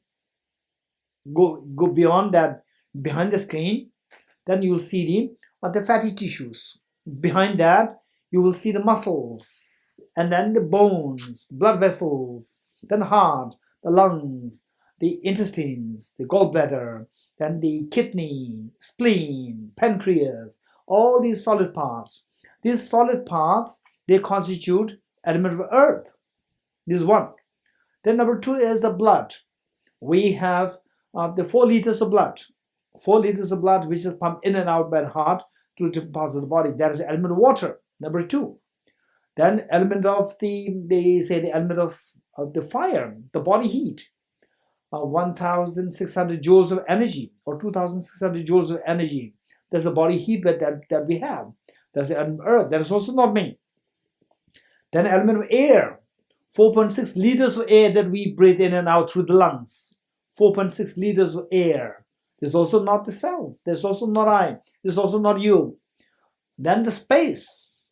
99.9% of your body is just space. That's also not you. You are a solid person. Space is vacuum. This is also not you. And consciousness, your mind. Your mind, even that is also not you. Because you are a male or you are a female. And this consciousness does not have a gender. Gender is posited on the basis of your body. So the consciousness is non-physical and your body is physical. So the self is not a consciousness. So besides these 6 elements, none of these 6 elements is a self. Keeping aside the 6 elements, where's the self there? Nothing is left there as a self. And this is reality. So through this close analysis, we come to realize that the self is just, from the object, there's nothing to be identified as a self. What you see as a self is just a mere perception. Okay, so with this in mind, but while the self is just mere perception, nothing from the object, when you look at the people, you will see this, from the object there's a self there. From the object you see as I. This is ignorance. So it says here, what is ignorance? This question. The text. Okay, here, what is ignorance? This question. That which perceives these same 6 elements. What actually we have are the 6 elements. We see the 6 elements as unitary. Unitary meaning as sort of one entity, Dorji or Martin, or say the William, or Kim Louis, right? We see as one entity. This is ignorance. The whole meaning, say of the 6 elements we see as one entity, and the particles, we put the particles are the millions as I said earlier, like what? The 7 into 10 raised to power, the 27, the times, the atoms, like 7 billion to 27 billion atoms. Okay, no, 7 into the 10 with 27 zeros. Okay, unitary, whole meaning all these atoms are seen as one whole. Then permanent, we see the self as permanent. And constant meaning that what was earlier is today constant. Eternal meaning what is today will last in the future, eternal. And pleasurable, what is actually of miserable, we see as pleasurable. This is very true. A self, as an independent self, on the basis of these 6 elements, you can see the idea of a self. Conceive the idea of a being, a life force, a creature, a soul, or a person, which is what is already an entity or self which is different from the 5 aggregates. A man, an individual, a human, a person, I, mine, along with the many other such variations of misperceptions. And actually what we have is just these 6. And then a mere perception taking place, but we don't see them as a mere perception. We see them as from the object something is there as a self. Same amidst the 6 elements, we see something as a self. That is ignorance. Okay. The presence of such ignorance brings desire. Then the ignorance gives rise to the desire, aversion, delusion towards objects, such desire, aversion, delusion towards objects are the formations. Formations meaning creating karmas. With these afflictions, then the karmas are created. The formations caused by ignorance. That which distinguishes between individual objects is consciousness. Now the 12 things are being explained. Ignorance is explained. Then the formation, meaning the karmas, are created because of the afflictions, attachment, aversion, which in turn are triggered by the ignorance. Then the next one is consciousness. What is consciousness? Link number 3. That which distinguishes between individual object is consciousness. Okay. This is a book. This is a flower. This is this. So what distinguishes the individual objects? That agent is known as consciousness. The 4 aggregates of appropriation after the consciousness is name and form. Name, the form is physical body. Name is out of the 5 aggregates, the remaining 4 aggregates. Ignore feeling, then discrimination, then the composite factors, and the consciousness. This form come under the consciousness. So the 4 aggregates for appropriation that emerge in conjunction with consciousness, 4 aggregates. So we have 5 aggregates. Keeping aside the physical form, we have the form. This form which follows from the previous consciousness, or this form combined with the physical form is the name and form. The 4 aggregates for appropriation that emerge in conjunction with consciousness are name and form. The faculties based on name and form are the 6 sense sources. Okay, number 5. So name and form is still in the mother's womb. Mother's womb, you have the body from your parents and your mind from your previous consciousness from the previous life. These 2 are there as name and form, and then you are still growing in the developing in the mother's womb. So at one point you grow to such extent where the sense sources, the ears, the eyes, ears, nose, all these shapes take into place. Not only the shapes, even the sense powers, sense sources, they develop. The faculties, meaning the 5 sense sources based on name and form are the 6 sense sources. Then what is the job of 6 sense sources? 6 sense sources, their job is to come in contact with their respective objects. For the ear sense source is to come in contact with the visual object. Okay, contact. That is number the number 6. 6 sense sources. The conjunction of the three factors meaning the object, the consciousness, and the sense power. These three things: object, the flower as an object, and your sense power, eye sense power, and your consciousness. These three combined together, then you will have, oh, there's a flower there. This consciousness comes to be. So this contact between these three things are required. The conjunction of the three factors is contact. Then this number 6. Then number 7 is feeling. The experience of contact is feeling. From the contact, then the feeling is given rise to. That is number 7. Then attachment to feeling is craving. Then number 8, attachment. With the feeling, then the craving is given rise to number 8. Then number 9 is the grasping.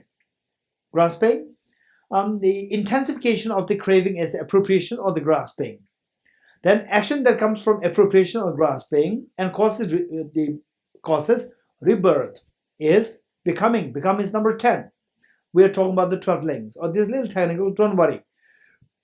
The emergence of the aggregates from such cause is birth. From number 10, number 11, birth. The maturation of the aggregates after birth. Then from the birth, say you are given birth, and then what happens in the mother's conception, the first moment of the mother's conception, there is a birth. Then from there you keep aging. That is number 12, aging and death, and then eventually enter death. The emergence of the aggregates from such a cause is birth. The maturation of the aggregates after birth is aging. The perishing of the decrepit aggregates is death. The inner torment of the deluded, attached, deluded person, because of this suffering, attached meaning attached to your own worldly existence, and then dying person is sorrow. So now this is explaining what the Buddha earlier said, that whosoever sees the dependent origin will see the Dhamma, whosoever sees the Dhamma will see the Buddha, because this exists, that exists, because this is produced, that is produced, because of ignorance. Okay, don't forget where it is, and then we go back to the early point.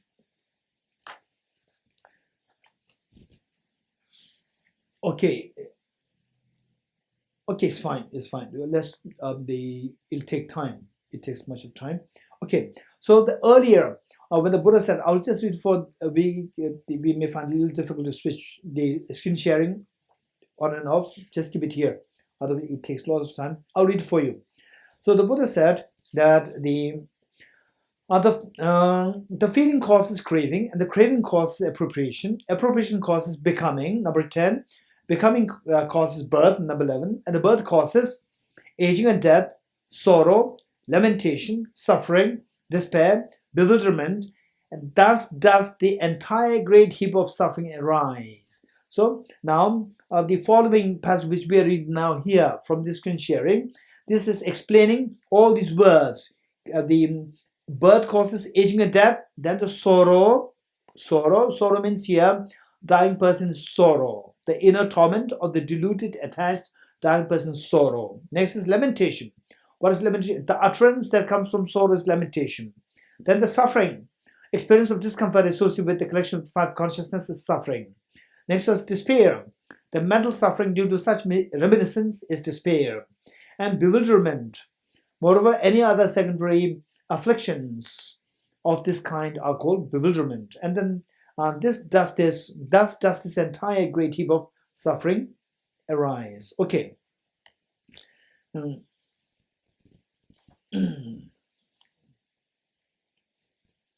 Okay. They are called ignorance. Okay. We are done with this. We're done. Okay. The utterance. The utterance that comes from sorrow is lamentation.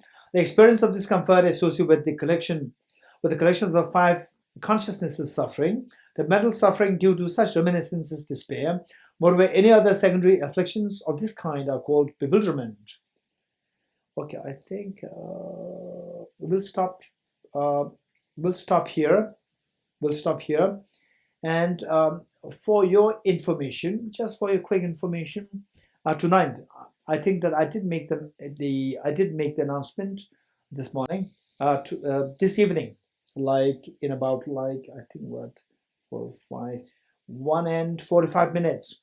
Within 1 and 45, after 1 hour and 45 minutes, Tibet House we're going to conduct the Buddhist of the day, taking the aspiration Bodhisattva vows.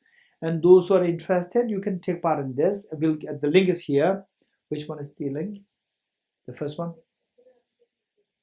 Okay, Tibet House Facebook page. You can anybody can click this.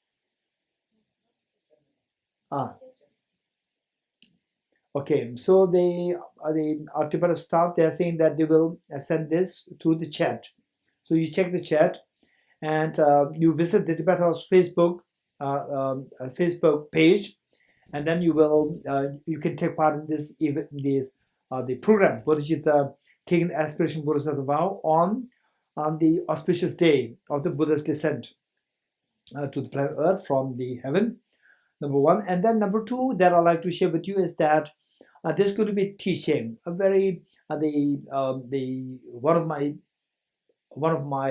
the most precious teachers, Venerable Geshe Rinpoche. I made a personal request of teaching to him, and then he accepted. He's already 87 years old, but he so kindly accepted my request. So this is primarily for the people who are doing the courses from Tibet House, not a master's course and not a diploma course, but this could also going to be made public. Anybody who is interested can take part in this teaching. So my teacher will give the teaching. It's going to be 3 sessions spread over 3 weeks, 1 session per week. And the first teaching is going to my teacher Venerable Geshe Rinpoche is going to give on the three principal parts by Lama Tsongkhapa, and followed by question answers. And questions will be asked by the students of the Nalanda Master's course and Nalanda Diploma course conducted by Tibet House. But all others can take part in this, meaning that they can listen, they can get the teachings and also listen to the question answer session. Then the second session, we are requesting for my teacher to explain the stanza on the Perfection Wisdom Sutra, one stanza, or the Perfection Wisdom Sutra, the stanza, and then followed by question answers. And of course, the other teachings, whatever is very relevant, so important, we will make the request on the spot. So anybody can take part in these teachings. For that matter, YouTube channel. Okay, so they usually. Okay, what we do is that just the best thing for you to do is you can write to at the bottom we say office@tibethouse.in. Just make a request to the office secretary, address to office@tibethouse.in, and request to put you on the mailing list of Tibet House. If you make this request, then every week or every month. Okay, every 15 days you will get a mail from Tibet House notifying you of the programs. And then when you see these programs happening, then you can, they will also provide you with the links, the required links. You can take part in these. Okay, this is what I'd like to inform you for information. Okay, so 1 or 2 questions if you have. 1 or 2 questions if you have. Anyone? Raise your hands. Any questions? Okay, okay, Charles, you have a question? Charles, do you have a question? If you have, okay, good. Je voudrais savoir les facteurs de composition sont les mêmes, c'est la même chose que les facteurs de formation karmique. Are compositional factors the same as karmic formation? Okay, this is a good question. So, the Tibetan word that, okay, so to make a symbol formation here in this context, Say formation in general, it doesn't mean karma. Formation in general. But here in this context, in the context of 12 links, when you see the second link translated as formation, that refers to karma. Yes. Yes. On peut rajouter là-dessus, toutes les tendances Can we have a couple of examples of tendencies passées past? What's the question? Can we add on top of that all the tendencies of the past? Okay. This is a good question. So when we say karma, say the formation, in the context of the 12 links, the link number 2 of the 12 links, so formation, it is the karma, contaminated karmas. These contaminated karmas constitute all this is a little complicated. The karma, in generally speaking, karma is of two kinds. We are talking about the contaminated karmas, samsaric karmas. It's of two kinds. One is known as projecting karma, and the other one is known as completing karma. The karma that we are talking here in this 12 links is the projecting karma. Karma to project us into samsara. For example, let's say projecting karma operates one at a time. Projecting karma operates only one at a time, whereas a completing karma operates millions at a time, simultaneous. For example, let's say that each one of us, we are born as human being because of the projected karma. One projected karma that projected us as a human being. Finished. That is the projected karma. Only one operating. That we as a human being, some of us are born in America, some of us are born in France, some of us are born in India, some of us are born in Russia, in America, and different places, Vietnam, Australia, and so forth. We are different places, and then some of us are born. Some of us born with the physical very healthy. Some of us not too healthy. Some of us we are born with lactose intolerance. Some of us we can drink as much milk as possible. Cheesecake is no problem, right? So we have multiple karmas operating. So these karmas are all referred to as completing karmas. These are not projecting karmas. But the karma that we are talking about in the context of 12 links, number 2, that is precisely the projecting karma, not the other karmas, not the completing karmas. And the projecting karmas, how many such projecting karmas do we have? There's the innumerable projecting karmas are with us. And these projecting karmas, are they in the form of tendencies or what? Answer is yes. These projecting karmas that we have now from the past, they are all in the form of tendencies or in the form of imprints. That's what Charles said is perfectly correct. Okay, more questions? Elora? Point to 1, 2.2, 3, 4. Okay, Cyril. Cyril? Yes. You have mentioned yesterday that there might be a danger to meditate eyes closed. Yes. Can you explain, please? Okay, well, that's a good question. Thank you. What's the danger of meditating with the eyes closed? Meditation is to make your mind, take your mind of meditation. Meditation is to take your mind closer towards a greater meaning of a possible towards Buddhahood. You agree, Cyril? Okay.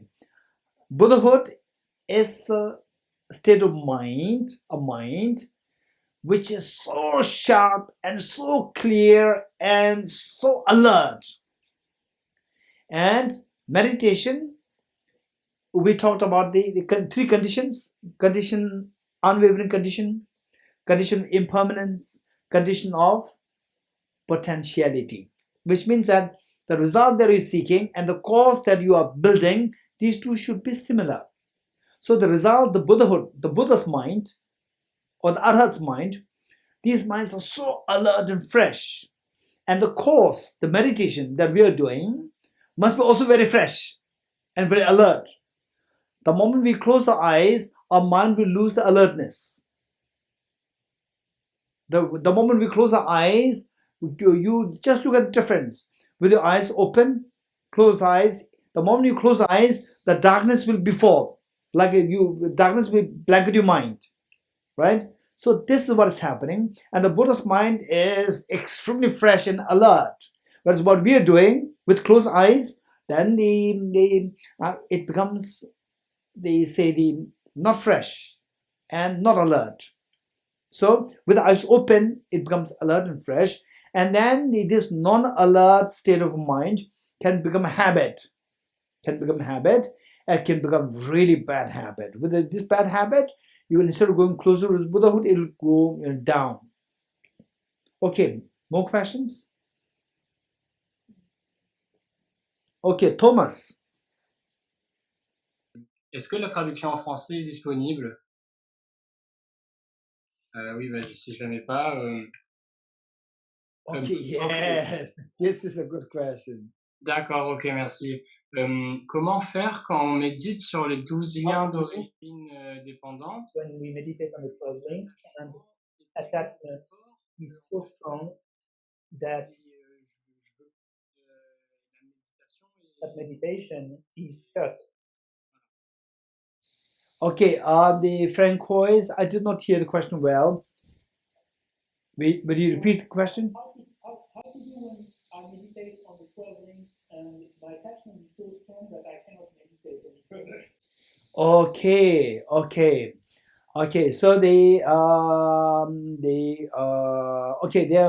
saying the mind is like the ocean.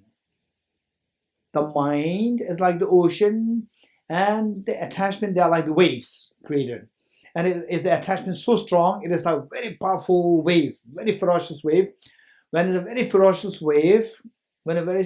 wave, and they say, just study to 12 links. And then you think about the reality of, say, the focus on impermanence. And then the impermanence will greatly help us, meditation impermanence, to curb the attachment. Then to think about to think about all these 6 elements, right? If you attach to yourself, right?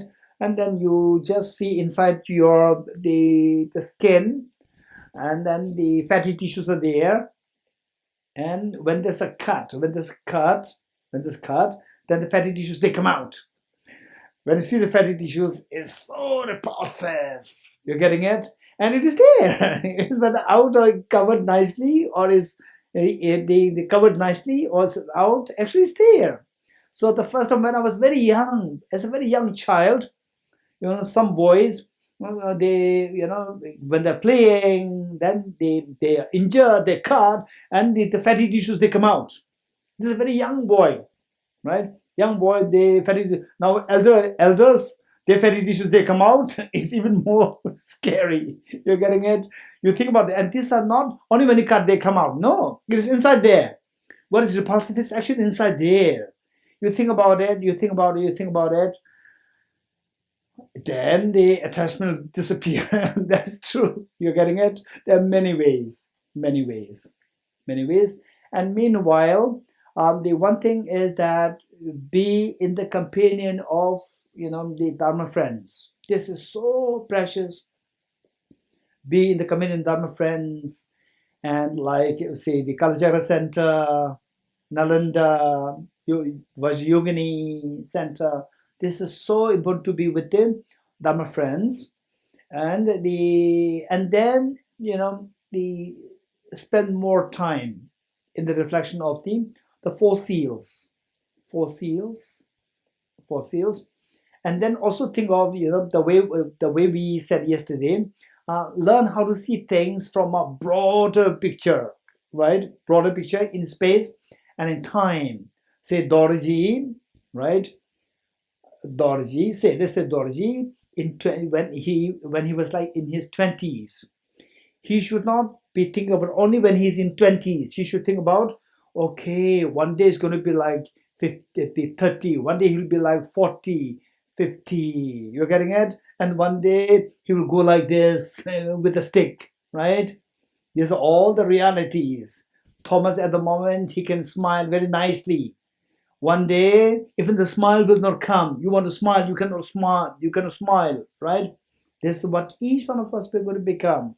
So this is how, and then they say the attachment to the wealth, attachment to the power, attachment to the opposite gender, and so forth. So these we have to look for the respective remedies, particularly impermanence and the suffering nature. Suffering nature in general is so powerful, so powerful. And COVID-19 is good enough.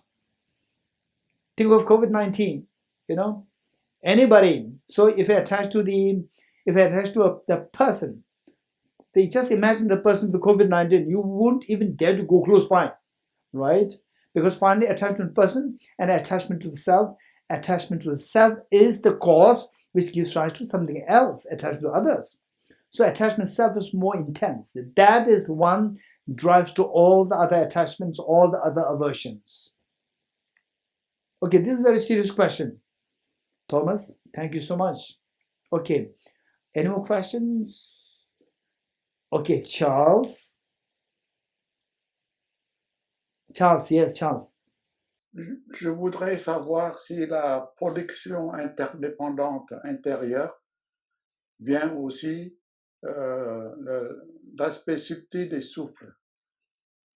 Does the inner interdependence comes from the winds in the body?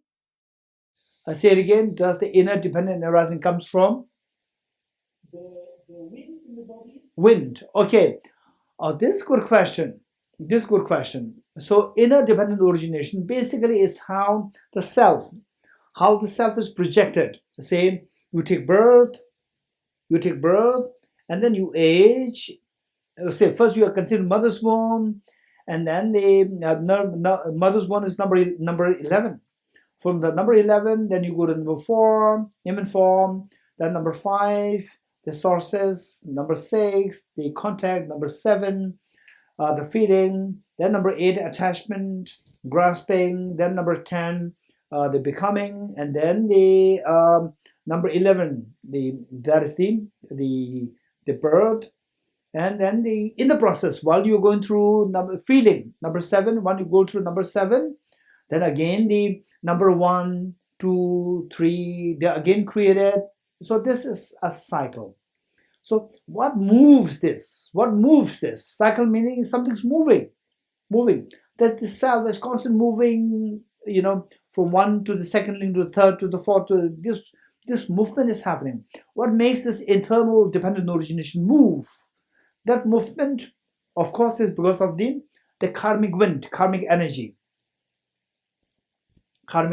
Yeah.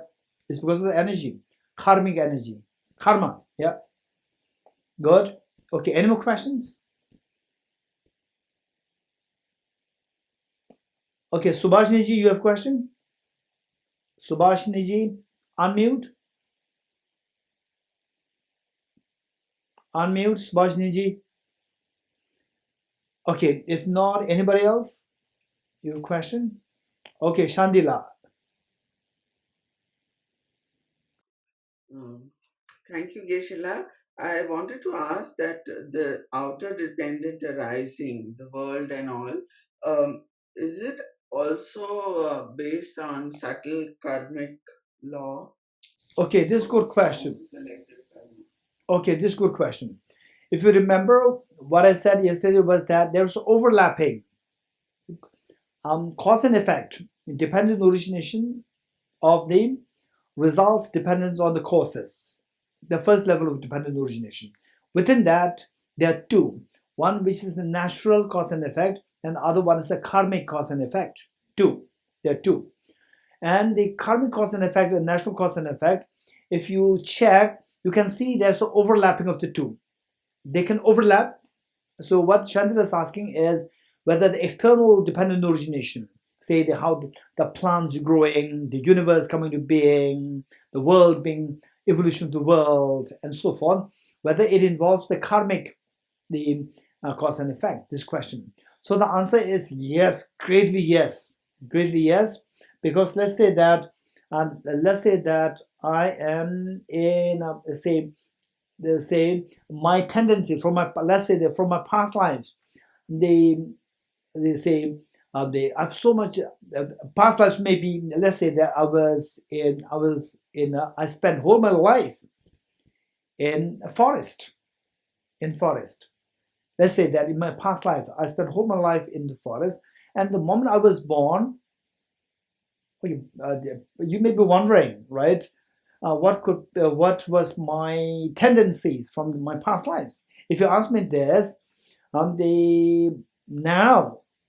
from many years of observation experience, I can say that when I was young, maybe like age Ritvi's age, like age 6, 7.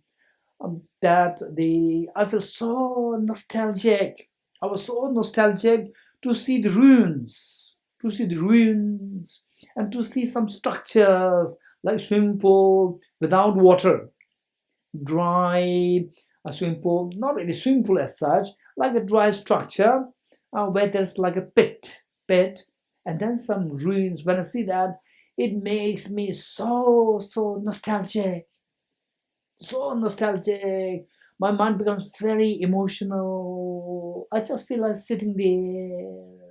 So from there, I could conjecture that perhaps I was a Tibetan in the past life where the bombardment was happening. Communist Chinese bombarding the monasteries and the places there, and then this is your home. And then you see your home is bombarded, and you see ruins, and you have nothing to do. You feel so attached to it, but you have nothing to do. You just sit there. And then this child died, right? Not the child. Say the person died and took birth as a Tibetan boy, and then seeing these ruins, you feel so nostalgic, just inside a moving feeling. It makes you move. You go into it just moves me so much. I become so emotional to see these things. I just feel like sitting there. This was what is happening. And then for information, perhaps that birth may be also a girl. I must be a girl in the past life. Because when I was very young, age 5, 6, my favorite color was pink. Right? Okay, but not now. Not now. Okay, so why did I say all these things? Huh? Why did I say this? Shantila, okay, yes. Okay, now let's say that I was, the last life, let's say that I was in the forest. I was the forest department, the staff, let's say. I was in a forest department staff. I just spent whole my life in the forest. I die, and then say I'm born in Delhi, let's say. I'm born in Delhi, where we don't really have forests, but we do see individual trees. When I see the trees, I feel so happy. You're getting it? I feel so happy. I'll be so happy if I'm in the Amazon forest. If I'm born there in Amazon forest, I'll be so happy. But I'm unlucky. So that where I take birth, this is known as the environmental effect of my karma. So because that I don't enjoy the forest now. So this forest, what I have here, the individual trees, they are of course the effect of my partly the effect of my previous karma. May not be too wholesome personal karma. If it's too wholesome, then it should be total full of forest. So, but at the same time, these forests, they're planted by somebody, and with some water and other factors, earth, water, fire, and the air, space, season, all these combined together, then they come into being. This is the outer dependent origination operating in its natural form. If suddenly there's a change in the weather, then all these forests all these trees can dry. Right? That is a natural phenomena happening. Meanwhile, my karma is also involved there. My karma is also involved. So this is like the overlapping of the two things happening. Good. Any more questions? Okay. If not, we'll stop here with the end dedication prayer. And I'm not too sure if we can finish the text tomorrow. I'll try to finish the text tomorrow.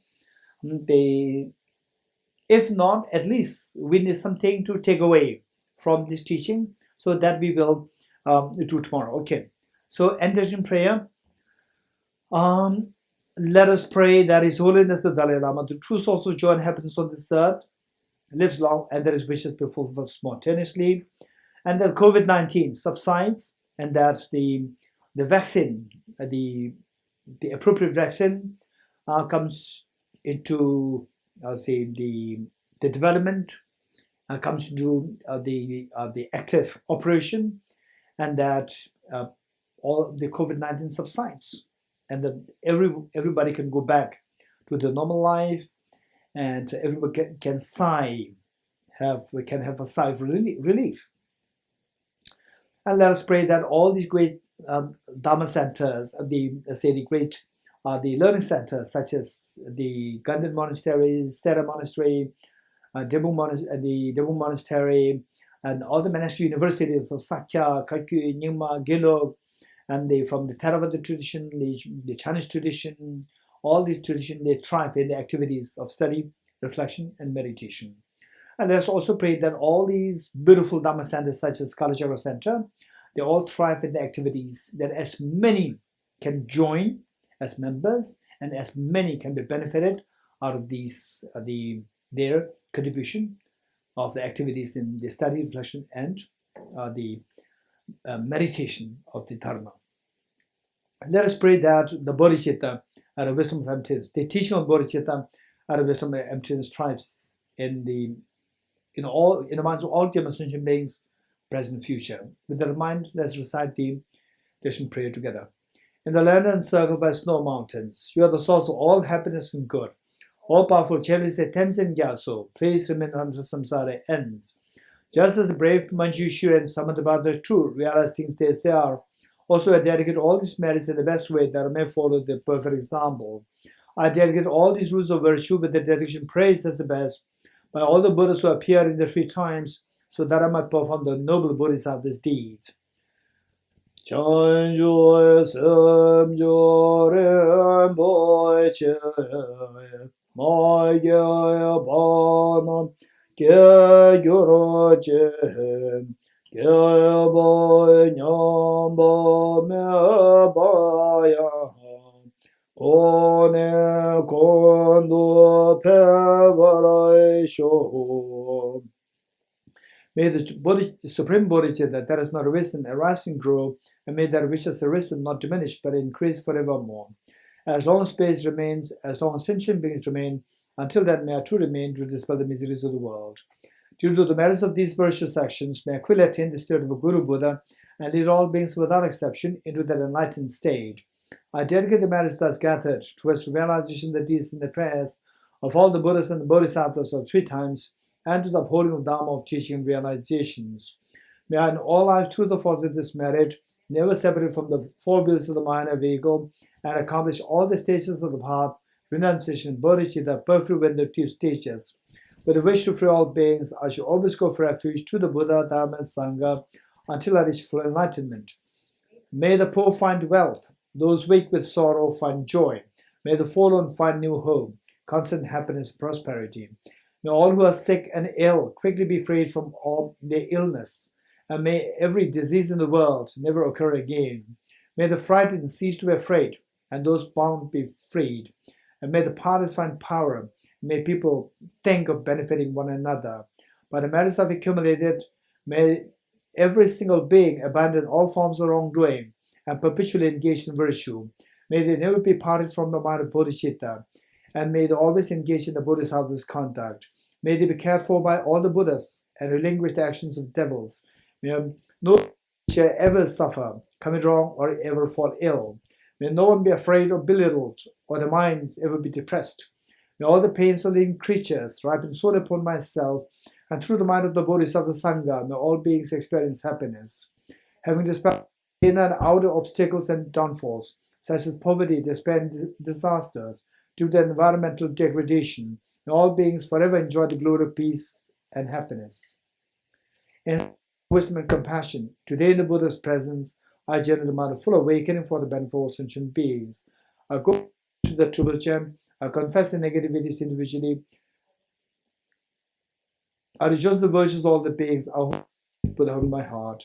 By the power of practicing and supplicating to you, may all be free from sickness, poverty, and conflicts, and auspicious and proliferate in all the places where we abide. The power of the union and emptiness compassion, explained by the pretender of both the Dharma and the beings of the snowland. You the Tenzin Gyatso.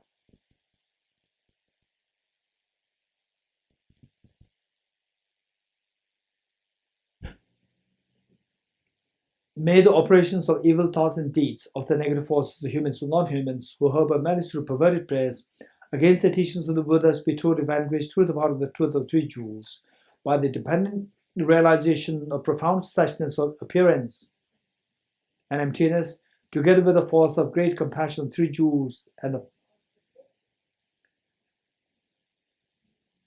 the power of the truth, and the virtue of the infallible law of karmas and the true fruits, may this truthful prayer of ours be unhindered and quickly fulfilled. May the teachings of this beneficent one till world's end be unshaken by the winds of evil thoughts. May it always be met by innumerable beings who find conviction in the teacher by understanding the teaching's true nature. May I never falter even for an instant to uphold the excellent way of the sage, which illuminates the principle of dependent origination through all my births, even giving away my body in life. May I spend days and nights carefully reflecting by what means can I enhance this teaching achieved by the Supreme Savior through strenuous efforts over countless eons. In normal lives, never separated from perfect gurus, may enjoy the magnificent Dharma. By completing the quality of stations and the paths, may I quickly attain the state of Vajratara. Throughout my future lifetimes, may I always be guided by the Manjushri and be able to uphold the Dharma in general and the teachings of dependent origination in particular, even across my life. Okay, the Heart Sutra mantra 3 times. Teata Om Gate Gate Paragate Parasamgate Bodhi Swaha Teata Om Gate Gate Paragate Parasamgate Bodhi Swaha Tyata Om Gate Gate Paragate Parasamgate Bodhi Swaha.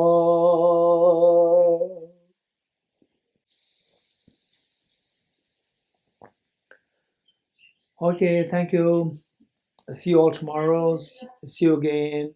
Okay, thank you. Bye-bye. Yeah. Okay, bye-bye. Okay, bye-bye. Bye-bye. Good night. Yeah.